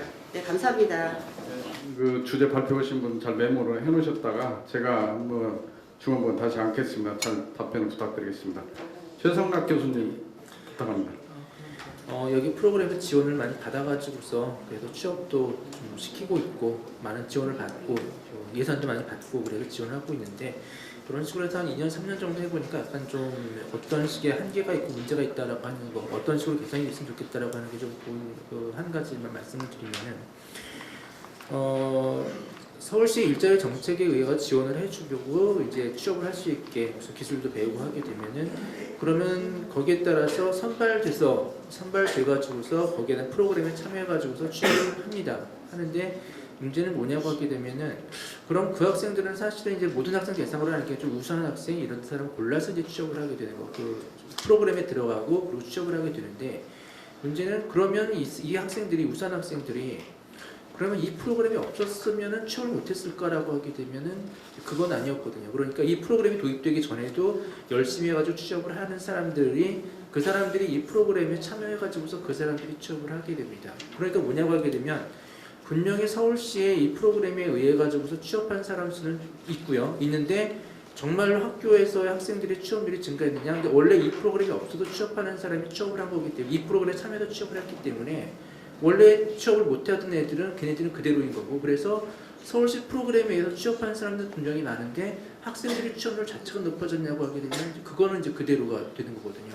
어차피 취업한 애들, 잘하는 애들 그런 애들을 지원해서 취업하는 거 이거보다는 취업이 그동안 안 됐던 사람들 그러니까 평가 기준이 저는 개인적으로 이 프로그램에 의해서 얼마나 이것이 취업이 됐냐라고 하는 것을 그걸 가지고 평가를 하게 되면 어차피 전체적인 그 청년 취업률이 동일한 거고요. 그렇기 때문에 청년 취업률 자체가 어느 정도가 이게 감소되었다라는 거 그거를 가지고 평가를 해야지 정말로 이게 프로그램에 의해서 취업이 늘어났다 이렇게 되는 거지 이 프로그램에서 의해서 얼마나 취업됐냐라고 하게 되면은 그러면 원래 이게 없어도 취업하는 사람들이 여기로 돌아가서 취업을 하는 거기 때문에 실질적인 취업률에 담기는 건 별 영향이 없는 이런 식의 이제 효과가 있는 것 같습니다. 그래서 그렇게 따지면은 그럼 청년들을 대상으로 해서 청년들의 취업률을 취업이 많이 됐다. 근데 그 대가로 작년들이나 노년층이 또 감소됐다. 또 이건 또 아닌 것 같거든요. 그렇기 때문에 평가 지표에 담기는 것이 전반적인 고용이 얼마나 늘어났고 얼마나 실업률이 감소됐고 이걸 가지고 판단을 하는 게 맞지 않을까. 프로그램에 의해서 얼마나 취업이 됐다라고 하는 거 이거를 하게 되면은 결국은 이쪽은 됐지만 다른 쪽에서 감소됐기 때문에 제자리 사회 전체적으로 제자리가 되는 이런 식의 문제가 있지 않을까라고 해서 프로그램에 의해서 얼마나 이게 잘 했냐라고 하기보다는 전반적으로 이것이 얼마나 취업자가 증가되느냐 여기에 초점을 맞추는 쪽으로 그런 쪽으로 이것을 생각해야 되지 않냐라고 하는 것이 요즘 이제 그런 생각을 가지고 있습니다. 네, 여기까지 하겠습니다. 네, 다음에는 전광석 교수님 부탁합니다. 예, 안녕하십니까. 이 서울에서 오랫동안 이 서울형 일자리와 관련된 정책들도 상당히 많이 그동안 내놓았고, 이 서울형 일자리가 이제 전국의 17개 시도에도 상당하게 벤치마킹이 많이 되어 있습니다. 그런 점에서는 서울의 일자리 정책이 사실은 성공해야 되고 또 그런 의미에서 이 세미나가 굉장히 중요하다고 생각합니다. 그리고 다른 데가 아닌 서울시 의회에서 이 세미나를 주도하고 있기 때문에 서울시에 있는 일자리 정책과 관련해서 여러 가지 그동안의 어떤 잘잘못이랄까 아니면 그런 것들도 좀 논의하고 그리고 좀 어떻게 좀 잘해볼까 하는 그런 측면인 것 같은데 저는 뭐 광주에 있지만 광주형 일자리 여러분 잘 아실 겁니다. 이용섭 시장이 이제 광주 일자리를 잘 추진하는데 지금 잘 안 되고 있습니다. 일자리가 그만큼 어렵고 또 일자리를 만들어내는 게 물론 이제 광주형 일자리는 이제 산업 자동차 산업을 기반으로 해서 행정 공공과 그 다음에 노조가 함께하는 그런 사업이긴 하고 또 대규모 일자리를 만들어낼 수 있는 점에서 상당히 각광을 많이 받았는데 굉장히 쉽지가 않습니다. 그런데 지금 서울에서 하는 일자리들은 지금 여기에서 보는 26개 일자리 유형은 대부분 복지형 일자리입니다. 그래서 사실은 2018년에는 1조 5천억 그리고 2019년 그리고 2020년에는 2조 원에 가까운 일자리 정책으로 이렇게 예산을 쓰는데 자칫하면 이 일자리와 관련된 예산이 저출산 고령화 정책에 들어가는 예산처럼 그냥 버려지는 예산이 돼서는 좀 곤란할 것 같습니다.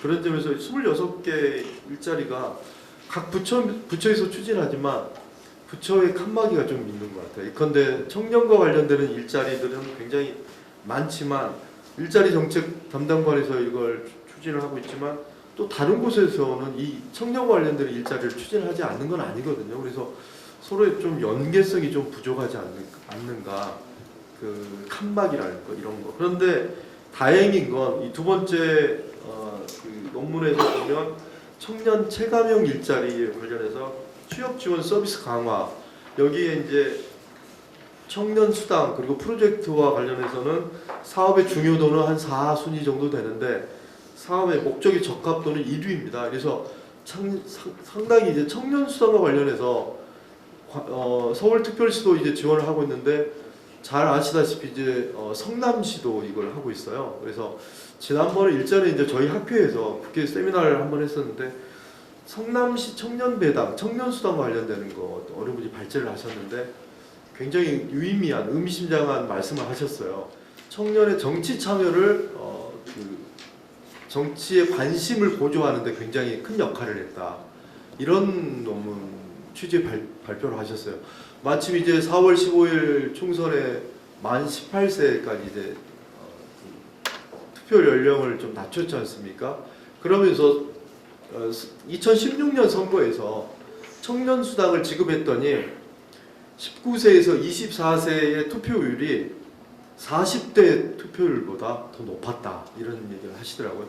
물론 이건 성남 지역에 한정된 겁니다. 그래서 경기, 서울, 부산, 대구, 인천, 광주의 40대 투표율보다 성남의 20대, 그러니까 19세에서 24세의 청년들이 투표율이 굉장히 높았답니다. 그래서 전국의 어떤 지역의 20세에서 24세의 투표율보다도 그 지역의 50대 투표율보다 높지 않잖아요. 보통 20대가. 근데 상당히 높았다. 특히 수원의 수정구, 중원구 같은 경우는 20세에서 24세의 투표율이 50대 투표율보다 더 높았다. 그래서 물론 일자리 하면서 갑자기 투표율 얘기했는데 정치 참여에는 상당히 기여를 했다. 이 청년 수당이. 그래서 그런 점에서 이 청년의 일자리와 관련되는 거, 그다음 이게 이제 수당 그리고 프로젝트가 청년의 정치 참여뿐만 아니라 일자리 부분에서도 이 목적의 적합도에 있어서 상당히 기여했다는 점에서 이 청년 수당은 이제 웬만한 경기도의 자치단체도 청년 수당을 많이 하고 있습니다. 그리고 서울에서 서울하고 경기도하고 서로 청년 수당의 원조가 누구냐 이게 다툼이 있었는데 이런 점에서 상당히 좋은 정책인 것 같습니다. 그리고 맨 마지막 논문에서 이제 정책 평가와 관련해서 그 일자리 정책과 관련해서 말씀을 하셨는데 저는 이제 일자리 이 정책에 대한 베스트 프랙티스, 그러니까 아주 그 모범 사례가 좀 만들 필요가 있을 것 같아요. 서울에서 2조 원 정도, 1조 5천 정도 쓰는데 모범 사례가 그렇게 없는 건지 아니면 이렇게 잘 홍보가 안 된 건지 모르겠지만 BP, 그러니까 모범 사례, 베스트 프랙티스를 좀 만들어서 전국에 이 광역 단체에 조금 전파해야 할 의무가 있지 않을까 하는 그런 생각. 그러려면 이 정책이 청년이든 아니면 일자리와 관련된 아주 세련되고 일자리와 관련되는 성과를 퍼포먼스를 낼 만한 그런 정책들이 좀 나와줘야 될 것 같습니다. 그래서 일자리 평가와 관련돼서는 제가 이제 공기업 평가를 하다 보면 정책에 대한 것들을 이렇게 PDCA 기법이 있는데 그러니까 맨 처음에 이제 일자리와 관련되는 정책을 계획을 수립하고 그 정책에 대해서 실현하고 실행하고 플랜이죠. PDC. 그 다음에 체크를 해서 한번 점검을 하고 다시 한번 확인하고 그걸 실행하는 이런 쪽이 가서 이 모니터링 체계를 구축하는 게 어떤 마지막에 이제 어떤 그 실행했던 거에 대한 어떤 확인하고 조치하는 이런 정책에 대한 프로세스 이 기법도 필요하지 않을까 그런 생각이 들었습니다. 이상입니다. 이영철 교수님 부탁드리겠습니다. 우선 이 오늘 토론이 굉장히 아주 잘 구성되어 있다 이렇게 말씀드리고 싶습니다. 첫 번째 우리 남궁 박사님이 하신 전반적인 소개, 그다음에 두 번째 그렇게만 얘기하고 아무도 못 알아듣기 때문에 청년 체험형을 직접적으로 관련된 조사를 해주신 우리 이혜은 교수님, 그다음에 앞으로 잘하기 위해서 어떤 제도적 개선 방향을 찾아야 되느냐 얘기해 주신 우리 박병식 교수님 아주 좋았습니다. 그래서 그 중에서 특히 이제 제가 들으면서 이거 생각하고 있었는데 말씀하셨다라고 생각하는 게 첫 번째 이제 청년 체감형과 관련되어서 정책 대상자 얘기들을 많이 들은 거 이게 굉장히 중요하다고 생각합니다. 서울시가 시지만 인구 1000만이고 또 경기도에서 와서 일하는 사람 따지면 유럽의 웬만한 나라들 정도의 사이즈입니다. 굉장히 서울시가 다양한 층을 가지고 있습니다. 그랬을 경우에 어떻게 일자리 정책을 펴는 것이 가장 좋겠느냐. 제일 먼저 해야 될 것은 대상자들한테 물어보는 겁니다. 그래서 청년 체감형 일자리에 대한 연구 방향이 이런 방향으로 가는 것이 굉장히 의미가 있다 이런 생각이고요.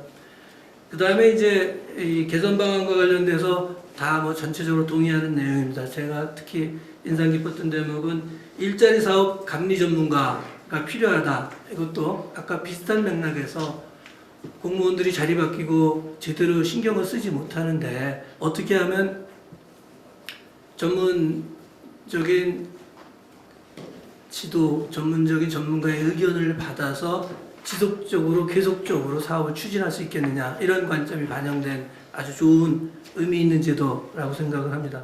그래서 제가 이제 더 이상 말씀드리고 싶은 거는 조금 더 포괄적인 차원에서 우리 정광섭 회장님이 말씀하셨듯이 거의 다 이 복지형 일자리인데 이게 서울시가 궁극적으로 해야 될 일자리냐라는 근본적인 질문을 해야 된다고 생각합니다.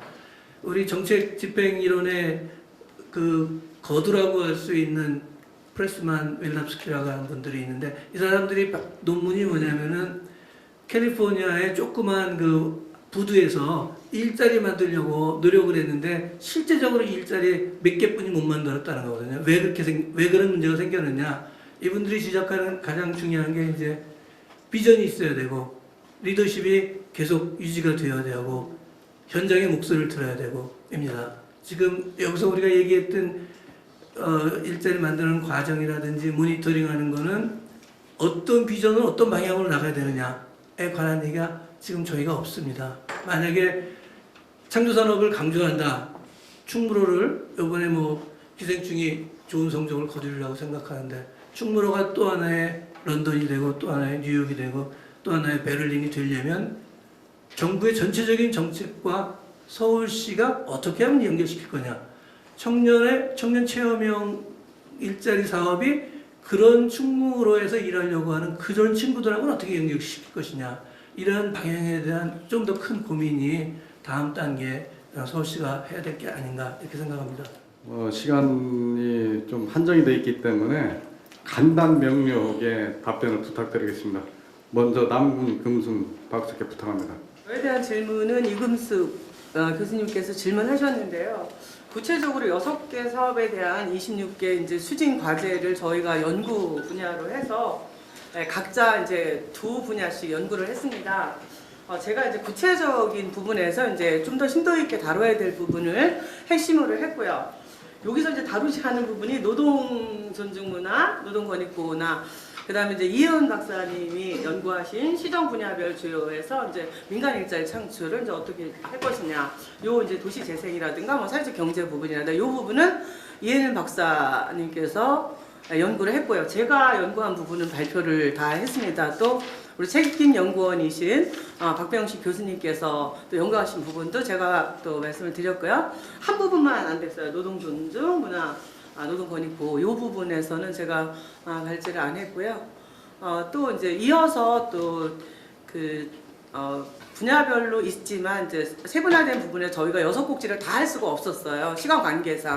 그래서 이제 청년 일자리에서 이제 한 가지 부분을 이혜은 박사님이 하셨는데요. 앞서도 말씀드렸듯이 6개 꼭지가 거의 저희가 동일하게 연구를 했습니다. 이상입니다. 사업별 중요도 목적의 적합도가 의미하는 것이 무엇이냐라고 말씀을 하셨는데요. 아무래도 정책 수단의 문제인 것 같습니다. 일단 어떤 사업을 어떤 목표를 가지고 할 것이냐라는 것은 사업의 목표, 즉 사업의 중요도와 관련이 있다고 보는 거고요. 이 중요한 사업을 달성하는 데 있어서 그럼 어떻게 할 것이냐가 아마 이 사업별 목적의 적합도라고 생각을 하시면 될 것 같습니다. 예를 들어서 잠깐 말씀드리면 강소기업 선정 지원 사업이 있습니다. 이 사업은 실질적으로 강소기업을 어떻게 지원할 것이냐, 지원을 해서 육성을 할 것이냐인데 실질적으로 정책을 들여다보면 거기에 대해서 지금 인센티브, 고용 장려금 위주로 되어 있는 거거든요. 그러니까 정책을 할 때 강소기업을 지원한다는데 실질적으로 들어가 보면 좀 더 청년들을 취업했을 때 보다 더 장려금을 지원해주는 형식이에요. 그러니까 기업이 크기보다는 고용을 했을 때 좀 보조금을 지급하는 방식이라는 겁니다. 그래서 앞으로 저희가 의원님들께서 보시게 될 이런 보고서를 좀 해석을 하실 때는 목적의 적합도를 보실 때 이게 낮다 그러면 정책 목적을 달성하는 데 있어서 어떤 정책 수단을 사용하느냐 이것이 조금 변경될 필요가 있다라는 것으로 해석을 하시면 될 것 같습니다. 그리고 두 번째로 말씀을 드리고 싶은 것은 뭐냐면 그러니까 저희 보고서 페이지로 지금 발표자로 18페이지에서 의견 수렴을 말씀하셨는데요. 실질적으로 이 의견 수렴이라고 하는 것은 공약이었죠. 그렇죠? 그렇기 때문에 아마 이 정책 관계자들이 이것들이 의견 수렴에 대해서 긍정적으로 평가한 것은 이것이 공약 사업이고 그리고 지지를 받았기 때문에 높이 평가한 것으로 해석을 하시면 될 것 같습니다. 전반적으로 일단은 전체적으로 토론자분들께서 너무나 유용한 토론을 많이 해주셔서 저희가 앞으로도 더 관심을 갖고 진행을 하는데 많이 도움이 될 것 같고요. 그리고 마지막으로 죄송합니다. 이금수 교수님께서 말씀하셨던 재정에 대해서 많이 말씀을 하셨어요. 어떻게 재정을 효과적으로 사용할 것이냐. 아무래도 이 부분은 서울시 의회 의원님들의 역할이 크지 않을까 싶습니다. 그래서 사업의 목적별로 얼마나 효과적으로 어떤 수단을 사용하느냐, 즉 어떻게 예산을 효과적으로 사용하느냐에 대한 감시 기능은 그리고 거기에 대해서 할 수 있는 부분은 저희는 연구자입니다. 그러니까 그런 부분을 할 수 있는 것은 의회 의원분들이시기 때문에 그런 부분에 대해서 많은 기여를 해주셨으면 좋겠습니다. 오늘 저희가 이 주제를 가지고 서울시 일자리 정책 관련해서 이런 토론을 마련한 것은 우리 서울시가 2조가 넘는 예산을 투자를 하면서도 실질적으로 말씀하신 대부분의 정책들이 복지형 일자리입니다. 또 박원순 시장이 취임하고 그동안에 이 복지형 일자리를 통해서 만들어갔던 것이 사회복지사를 한 3,000명까지 늘리겠다 이런 정책들을 펴왔습니다. 또 틈새계층을 통해서 지원되고 있는 이러한 알바형 일자리 이런 부분들이 많이 발생을 했습니다만은 정작 우리 시민들의 삶의 질을 높이려면 산업형 일자리를 만들어야 이걸 통해서 우리가 가정이 원만하게 발전해 나갈 수가 있는데 그러지 못하는 현실들이 우리 서울시에 산재해 있습니다. 그래서 이런 부분들을 앞으로 어떻게 해 나갈 것이냐 이런 부분들을 전문가들을 통해서 좀 의견을 듣고 우리가 정책 방향을 또 만들어 가야 되겠다 이런 생각에서 오늘 자리를 만들었습니다. 우리 플로어에 계신 분들께서 정작 생각하는 것은 아마 복지형 일자리보다 산업형 일자리를 많이 생각하지 않으셨을까 이런 생각을 갖는데 우리 서울시가 그동안에 이제 굴뚝산업에서 서비스 산업으로 이렇게 나가다 보니까 산업형 일자리 부분들은 그렇게 늘지를 못하고 있는 현실입니다. 광주에서는 지금 이용섭 광주시장이 기업과 더불어서 산업형 일자리를 만들려고 노력을 하는데 아직 별도는 여의치 않다 이런 말씀을 하셨는데 우리 서울시는 나름대로 이제 복지형 일자리로 어느 정도 정책이 마련이 되고 청년들에게도 이제 희망을 주려고 하다 보니까 청년수당 그 다음에 월세 지원 또 지금 신혼부부들을 대상으로 하는 전월세 지원 그러다 보니까 2억까지 지원하는데 그걸 서울시에서 2억을 주는 게 아니라 2억 원에 대한 이자를 지원해주는 이러한 정책을 펴나가고 있습니다. 오늘 말씀해 주신 것을 저희들아 잘 정리를 해서 서울시 정책에 최대한 잘 반영할 수 있도록 그렇게 나가겠습니다. 오늘 수고하셨습니다.